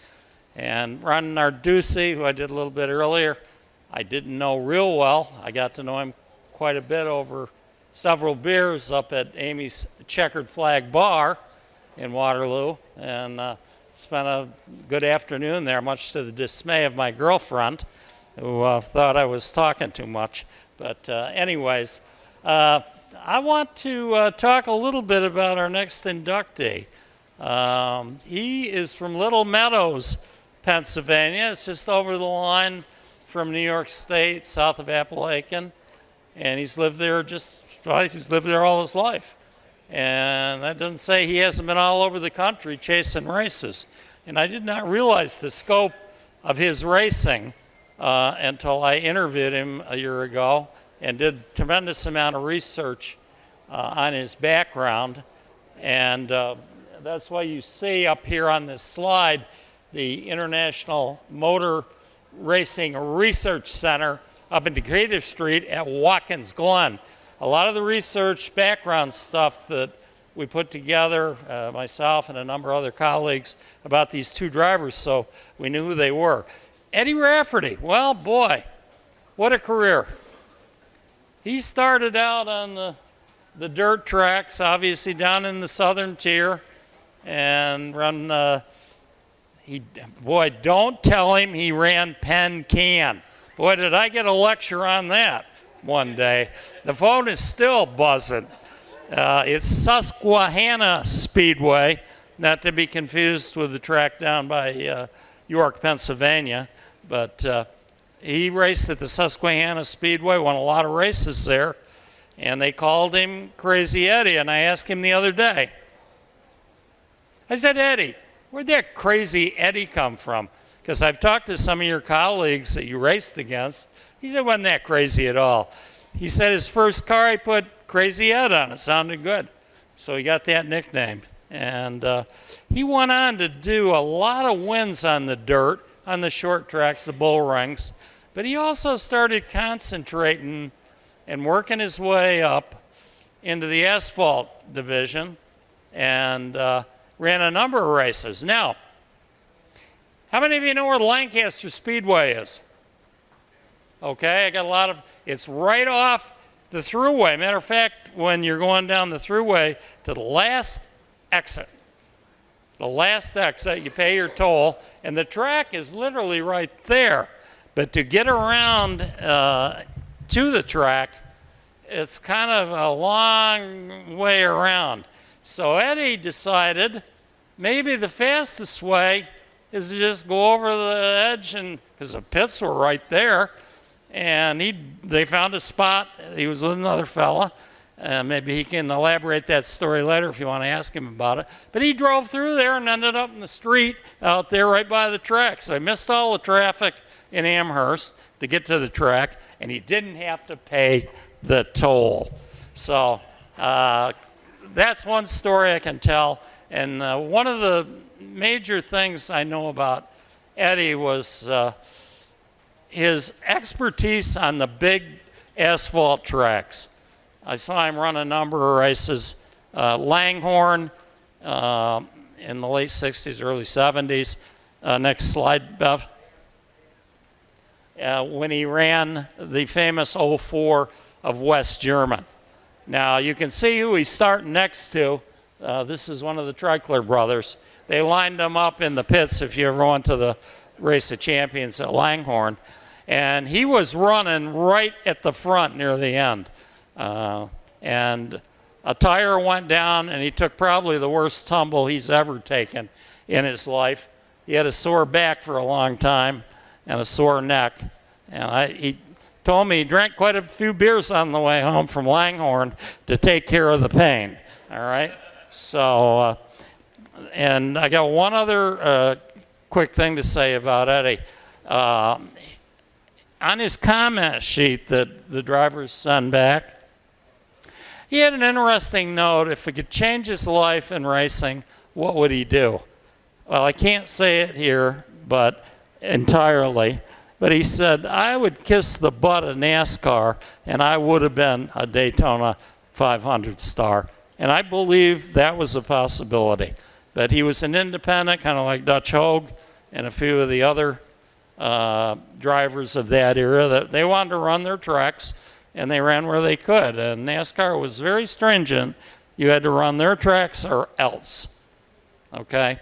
And Eddie decided that he wasn't going to do that, although he did venture to the south. He ran over at the Metronella Speedway in North Carolina, which is a beautiful track if you've ever been there, in a modified car. He ran a lot of different cars in his career.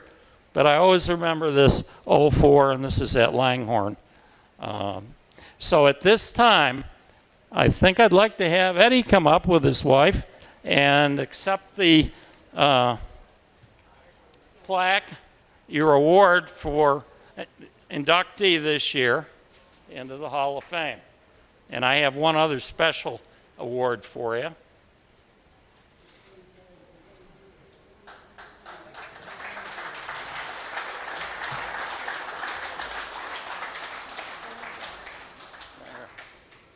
Congratulations, Eddie. Yes, indeed. Our pleasure. This guy was well deserving of this. He raced a lot of races and tracks all over the U.S. And I have, when they get the pictures done, I have one more. There's a little frame thing there. Go right, it says slide like a fox. I want to give this to you. Some of the research we did about you, this was from 1962 of September. Anybody remember what they were doing? Well, Eddie was tearing up the track down at the Susquehanna Speedway. And the headline in Speed Sport News said, Rafferty crazy like a fox at Susquehanna. And he had a good run and he won the feature that day. So he knows a lot of the drivers. He knows Ron Narducci, I believe. He knows a lot of the guys. He raced against a lot of these people over the years. And I'll be real honest with you. He drove in a lot of cars that were mediocre, to say the least. So he really did well, and he's deserving of this. And I'm very, very proud, both Ron Narducci and this award today. So congratulations to you.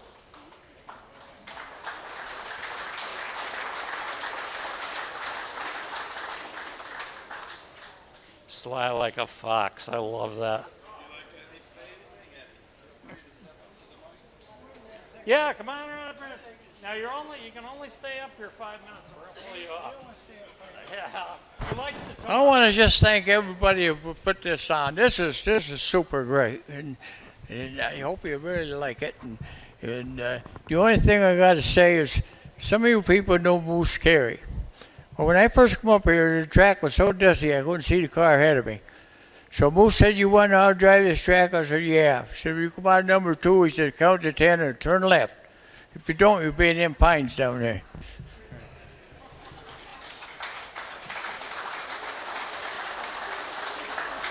Ladies and gentlemen, the great Eddie Rafferty. Yes, indeed. Always a pleasure to watch him. Saw him run many laps down to 5 Mile Point, and always a great, great driver. Well, now, a moment I've been waiting for to introduce a very dear friend of mine that raced here a long time ago. Ladies and gentlemen, if I can have Doug Jackson please come up to the podium.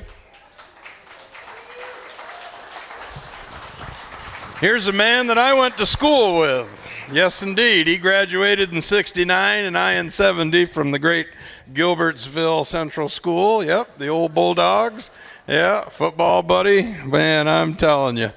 A lot of time has been spent between Doug Jackson and Johnny Mason. That's for sure.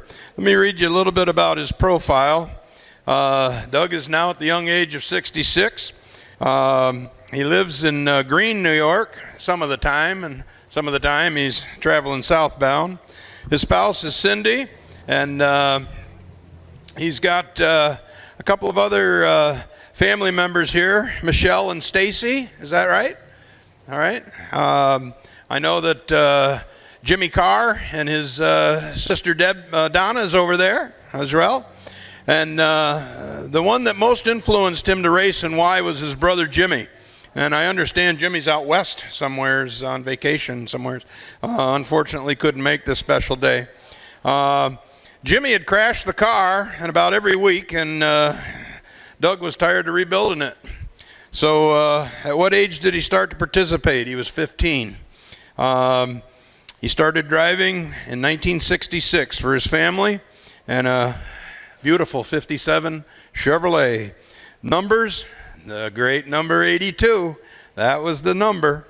And if you remember way back when his father fielded a car for Bob Wing, it was a pink number 82, I think a 33 coupe.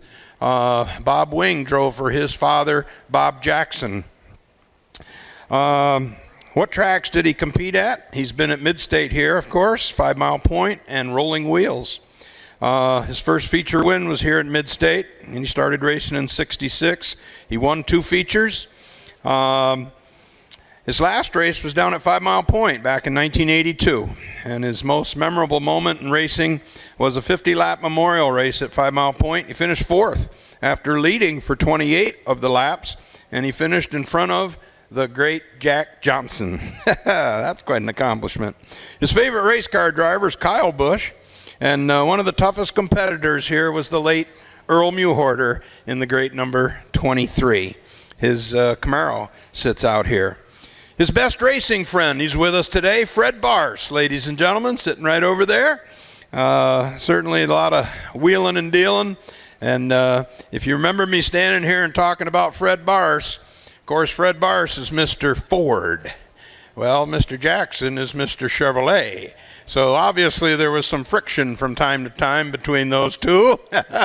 And if you remember me telling you about Mr. Barse anxious to beat that Chevrolet anytime that he could, that was the challenge. What's his hobbies now? Well, he enjoys golfing. And would he do anything different? No, certainly he would not. Ladies and gentlemen, it's my honor to introduce to you late model driver of the great number 82, Doug Jackson.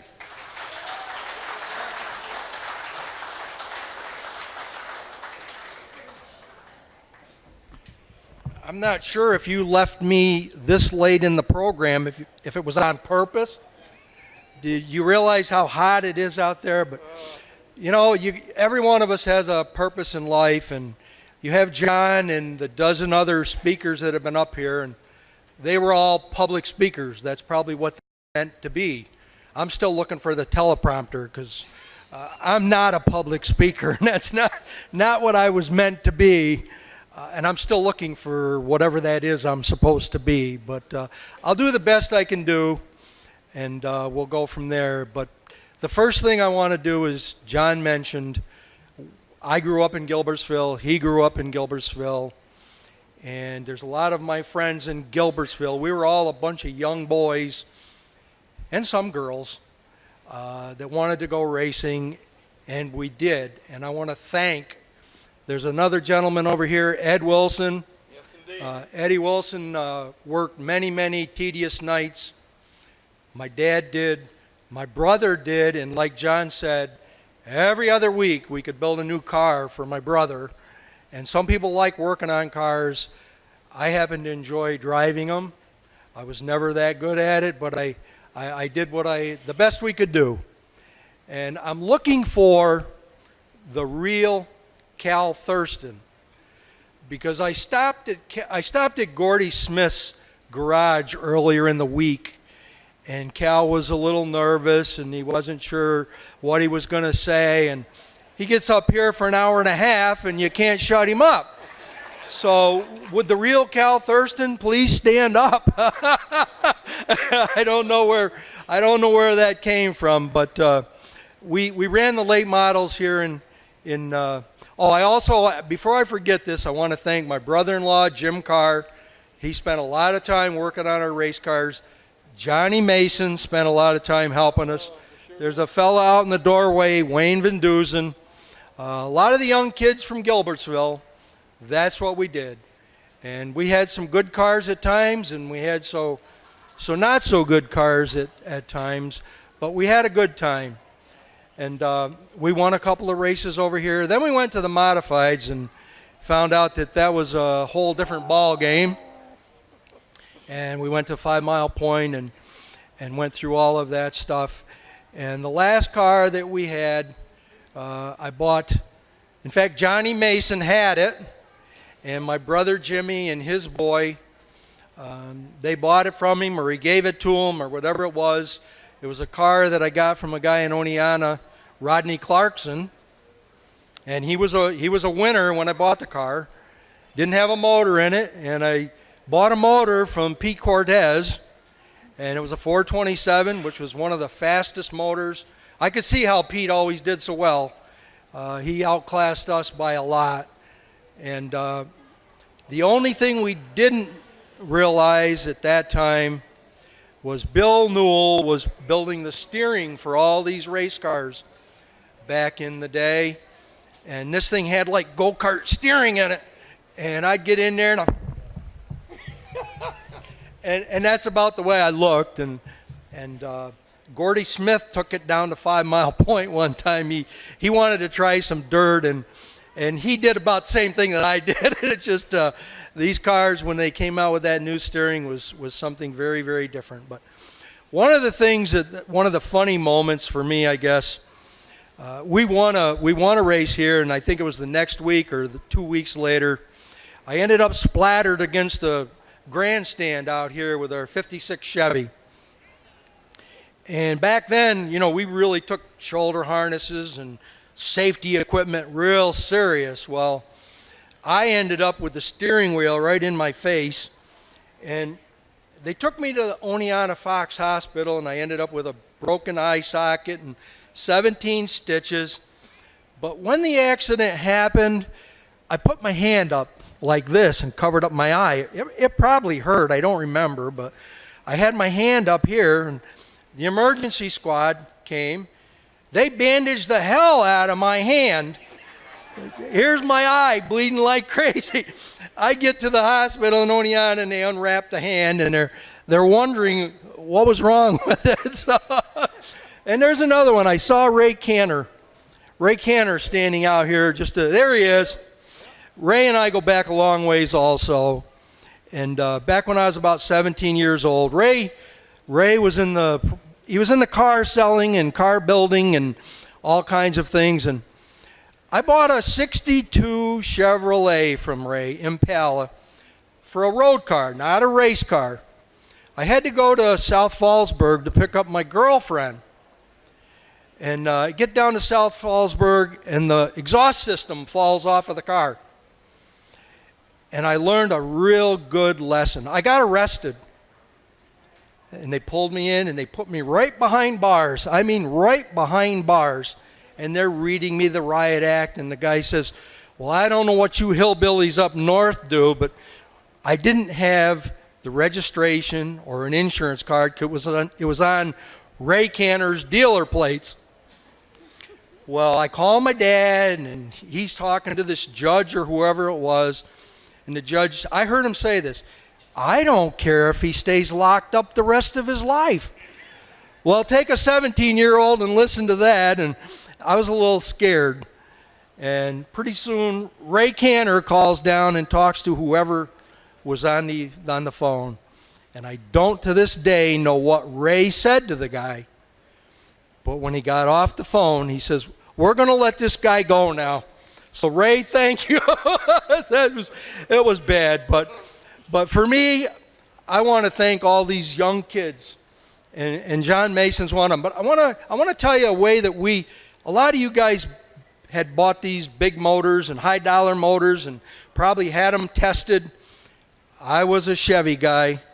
John, I don't know what he was, but we would build motors and stuff. Eddie Wilson would help us build these motors. We'd put them in our road car. Johnny Mason had a 58 Chevy at that time. Big 348 I think he had in it. And there was another guy in Gilbertsville, Larry Smith, that had a 59 Ford. And he had the big Ford motor in it. Well, that's the way we tested our motors. We would take them down the highway, and if it was good enough to keep up with John or with Larry, it was good enough for us to go to the racetrack with. So that's kind of the way we tested our motors. And but more than anything, I'm the guy that had the fun. I sat behind the seat, and you get all the glory and all the accolades. But it's these other people out here that work on these cars, and I didn't like doing that. So all these people that helped me out through the years, I thank you. And that's it for me. Thank you, guys. There's a picture on his plaque of the 82, and if you, yep, there's a picture of it. If you take a look, that car was the former 170 of Ray Cawley's that Don Beagle drove. Yep, the Jacksons bought that car, and I've got it pictured out there next to the stretch 29. There's one shot of it in blue and one shot of it in gold. But when we got that car, it had a Mopar engine in it. Talk about strange. Yeah, we tried to get a Mopar engine to work, and it was heavier than a dinosaur. But one of our greatest moments when we stepped up to the modifieds was to get qualified at 5 Mile Point. And at that time, I mean, these kids today that race, they're guaranteed starters before they even leave the house. They don't have to worry about it. There might be 12 or 15 cars in the pits. When we got down there, there's like 40 for 24 spots. So you had to run. And I'll never forget the night Doug poured on the coal and said, I'm going to be in this thing. And he did it through a consi, and we got into the feature at 5 Mile Point Speedway. We were so excited that we had finally gotten where we wanted to be with this modified with a Mopar engine. It was a wild experience. Go ahead. I got one more thing I would just like to say. Earlier, Cal Thurston mentioned Gordy Smith and Rusty Smith and now Gordon Smith. Well, this year, Gordy and some people from Oxford got myself and my grandson involved in this racetrack over in Triangle. And they race microds over there, little bitty things like go-karts. And I remember listening, I watch NASCAR all the time except for today, but you heard these stories, Jeff Gordon and Casey Kane and all these people driving these little go-karts and things when they were 5, 6 years old. And I'm thinking, wow, what did they do at 5 or 6 years old? Well, they've got these cars over there. They're not a go-kart, but they are a go-kart. Some of you may already know all about them. But these little 5-year-olds, 6-year-olds, they drive the wheels off of these things. You watch them go around the corners, and they're right on the verge of spinning out. And if any of you guys have kids or grandkids or anything like that, that is a super, super way to get kids started. If I'd have had that chance back in, well, a long time ago, they didn't have these back then, but that is a way to get these young kids involved in racing, and you would just be amazed at how talented they are. And my grandson, one of the biggest pleasures I've probably had is my grandson is doing very well. He's his first year, and he had a chance to win 2 features this year, and I'm tickled. So, but thank you all for being here, and my family and everybody else. Thank you.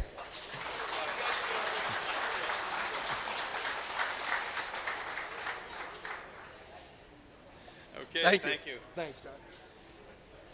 Yeah, Doug's nephew Dwayne still carries the 82, races at Afton every Friday night.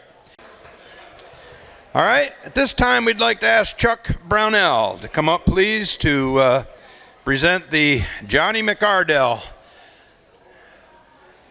Hall of Famer. And I know my friend Jim Hillmeyer brought in the number 11 coach that you see sitting out there. The beautiful piece. I thank Jim. That's quite a haul. Ladies and gentlemen, Chuck Brownell. There you go. Thank you. It's not often that you get to honor your childhood idol. Back in 1960, as the drag racing was taking effect, all you guys knew, South Butler, Jackson's Dragway, South Butler was in effect, Destin, Syracuse. And during the week, all the guys would ride around with their cars with the numbers on them. It's like, man, this is great. Got my father to take me over there a couple times, and, oh, this is boring. I'm going to take you to a stock car race. I'm like, well, what's a stock car race? We're going to Weedsport. 2 things I remember about Weedsport Speedway that first night. There was some guy, he drove the Lean and Levin, and he won everything in sight. I think every time he was on the track, he won. It was Johnny McArdell. The second thing I remember is there was a driver, Sam Carista, who flipped in the first turn and went flying out of the car through the windshield. That was the first feat he did. All right. He repeated that feat in the late 60s up to Fulton Speedway. Again, 1960, here's this car they call the Lean and Levin. And until I read an article that Jeff Ackerman just put into the Midstate Stock Car website, did not realize that the Lean and Levin was not because the Levins were leaning on the side. Dominic Tantello owned that car and had a whole bunch of wedge on the front end of it. So when you see the car coming out of the turns, it was leaning. Bob Rogers, who was the announcer at Waterloo Speedway, nicknamed it the Leaning Levin. In all these years, I thought it was because the Levins were leaning. And I would like to thank Jim Hillmeyer for the excellent job that he did out there on that 11. And John will tell you for about how many years ago I talked to him about making an 11. I still got the motor, still got the body and everything else, and it still sits there. I haven't done it yet. But some year, hopefully. John started racing in 1951 when his brother Gale and he bought a car. And a lot of people don't know that there were 5 McCardle brothers that raced. There was John, Gale, who he bought the first car with, who lost his life at Waterloo Speedway in 1962, Jim, Walt, whose nickname was Butch, and Bill. Bill ran what? 1 race? 2 races? Half a lap? Okay. He says, that's it. I'm not driving. So everybody always thought there was 4 McCardle brothers that raced, including myself, until John told me the story. His first race was in 1952 at Lafayette. He and Gale swapped off driving the car. He'd race it 1 week, Gale raced it the next. 1955, he had a car of his own for the Weedsport opener. Progressed up through, and again, Dominic Tantello, who won the 11 that raced at Waterloo Speedway, took an interest in John and said, well, you know, Dick Turcotte at the time was racing it. And he says, well, will you come race for me? And they had 2 cars at that time. John goes out and wins the feature. It's like, well, this is the first feature I ever won. You're wonderful. Will you drive for me? So that started the saga of Dominic Tantello, Johnny McCardle. And I was a participant in this, and I don't know why they did, but Waterloo was 280 cubic inch for flatheads, and Weedsport was 270. Well, anybody in their right mind knows that John was driving the same car at Waterloo that he was at Weedsport. And do you really think that they're going to change motors on a Sunday afternoon? He was winning features right and left. Sammy Reeks would win, not knowing if John Davis and Dominic Tantello had a thing, you know, well, you win 1 week, I'll win the next, or whatever. All of a sudden, one night, John Davis protests the 11. It's like, well, okay. And myself, I was there until 2 o'clock in the morning with my parents and witnessed this. I think there was more beer drank than there was checking a car, but it was deemed illegal. So Dominic Tantello couldn't bring the 11 anymore. John ended up driving a car for Donnie Narrigan, the 6. Finished out that year, you know, okay, take our things. 1964 came out with the famous sedan that is the replica out there. Really nice car. They did wonderful with it. Ran Canandaigua, Weedsport. Fantastic car. The next year in 65, everybody was changing over overheads. They took the body off the sedan, put a 34 5-window coupe on it. Everybody thought it was a whole new car. Actually, it wasn't. A little lighter, maybe. I don't know what they did, but it always seemed to run a little faster. 1967, John bought Cliff Cotery's 60X and found out what a real light car was because it was made with glider tubing. And it made it demise at, I think it was either Weedsport front stretch or Waterloo, one of them. But it wasn't the best car, you know. Syracuse Mile, light, fast, yes, but for the little ones. John basically stayed around central New York, didn't race, you know, down to Morris, or went to 5 Mile a couple times, not a lot.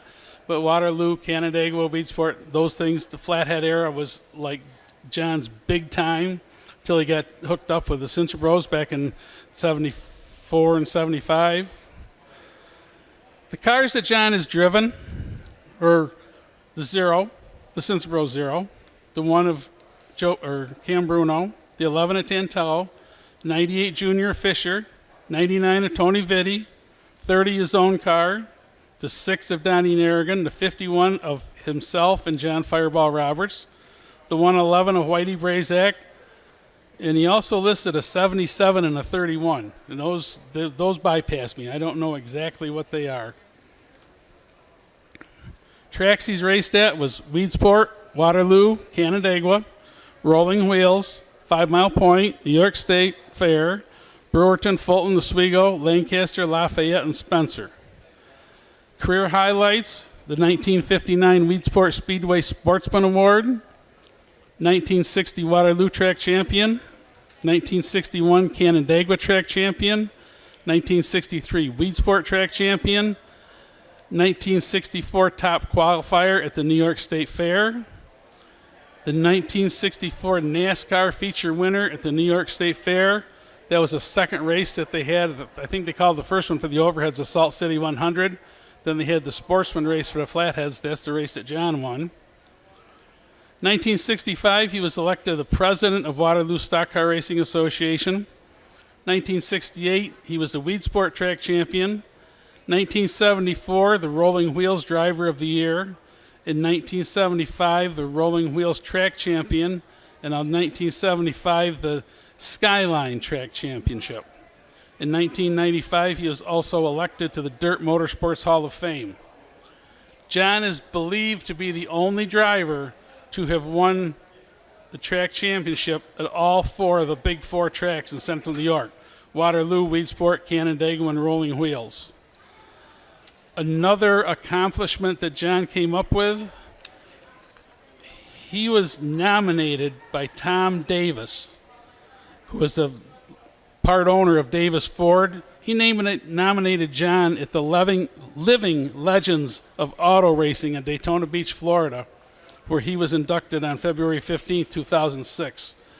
And I have been to that induction ceremony. It is a very big honor. A lot of name drivers are there. I got to meet Joe Mihalik. I sat next to him at the dinner. He raced in the Pittsburgh area, NASCAR. The night we were there, I think it was over 400 people at the banquet. So it's quite an accomplishment.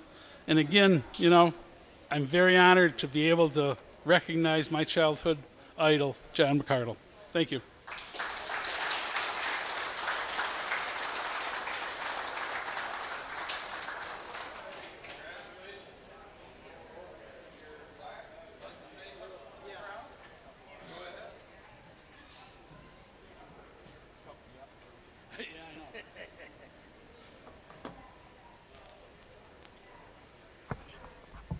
Oh, have I got the speech you wrote?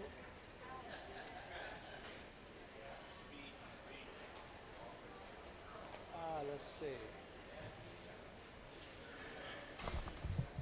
I would like to thank Central New York Stock Car Hall of Fame for the honor.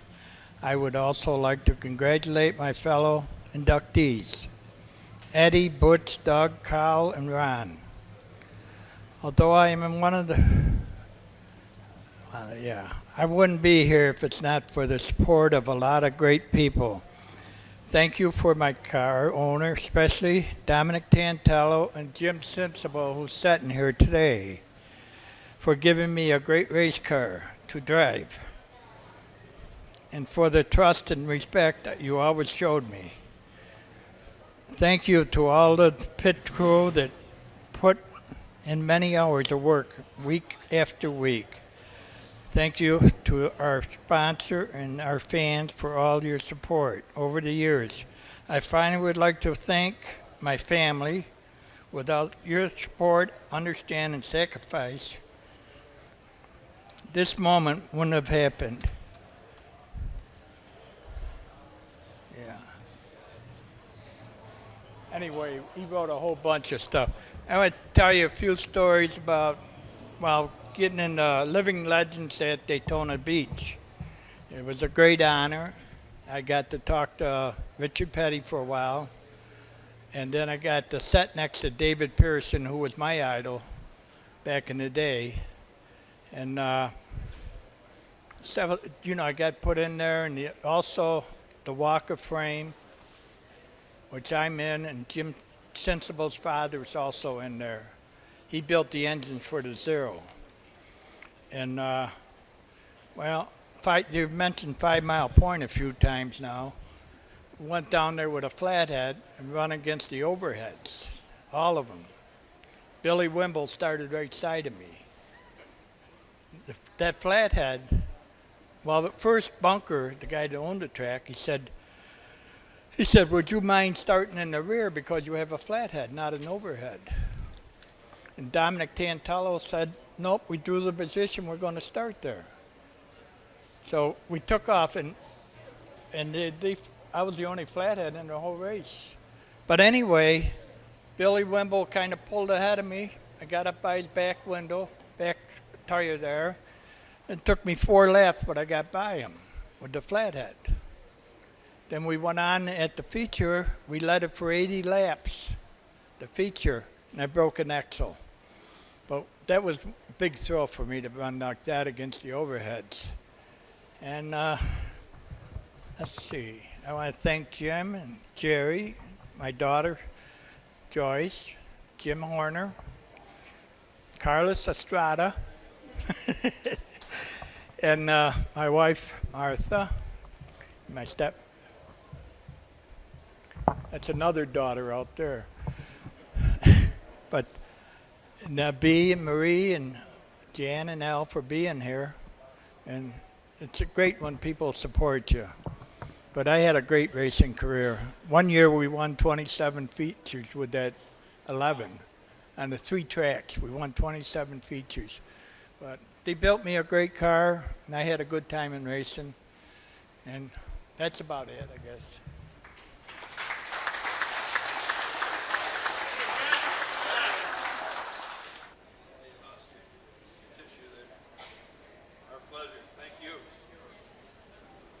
All right, ladies and gentlemen, the great Johnny McArdle. There he is. Yeah. Leaning 11. I always thought they were candlesticks when I watched him race. I didn't know any different. He was going so fast I couldn't tell. Oh, my. All right. Well, we're getting to the end of the road here, and I've got something that I'd like to present to a person that's very special, and I hope that he didn't run away.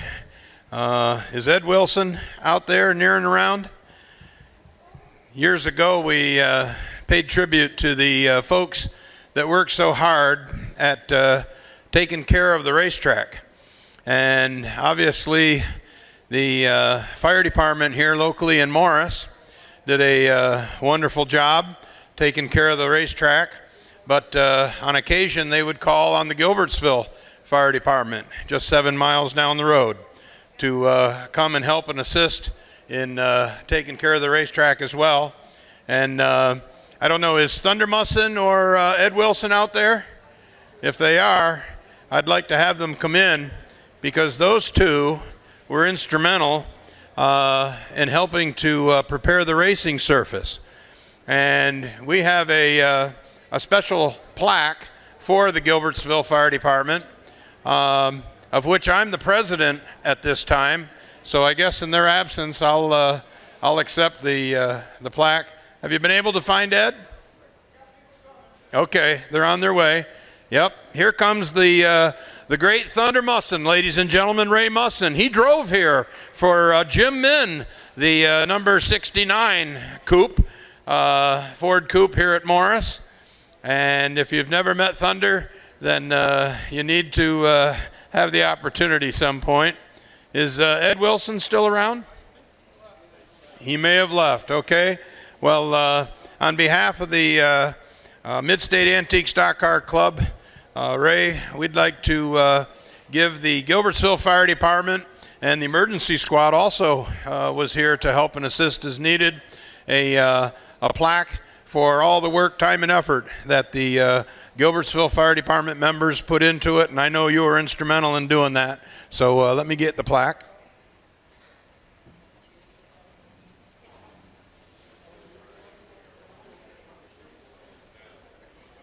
And here's evidence of a picture that shows our old Army truck that has small block Chevy in it.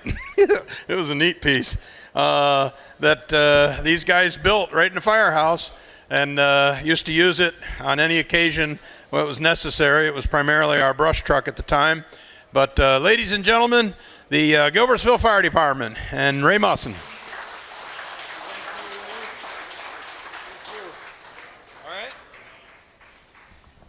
Okay, so Rick Perry, if you're near or in the house, it's showtime. I've got your name on the list here for a final award, president of the Midstate Antique Stock Car Club. Yes, Johnny. Okay, step right up. I'll go chase down Rick Perry if you want to. Yeah, I wanted to thank my son, Johnny McCardo, John, and what button? And Paul for coming down, my cousin Howard and Joanne, and Jimmy, and who's that? Who's that bald-headed guy back there? But thanks for coming. I really appreciate it.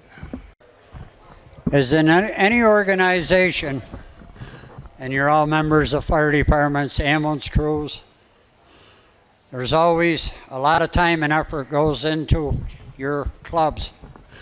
And you always have that person that you kind of look for. Last year I come up with the idea of having what I call the President's Award. The President's Award is awarded by the Midstate Antique Stock Car Club to a person that demonstrated the qualities of honesty, integrity, the passion for the sport of automobile racing, and the infinite love for cars altogether. Without these people, we wouldn't be as successful as we are, putting on shows of this caliber. And this year's recipient, I want to present this award to a guy that goes out of his way for our club, Pete Stafford.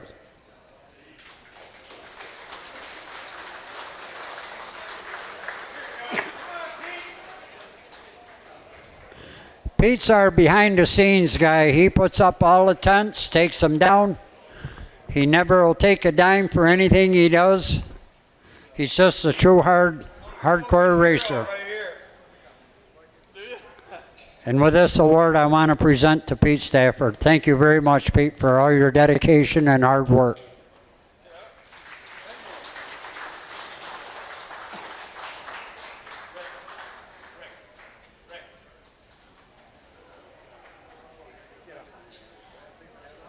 Nah, leave it out. Be the father and son team.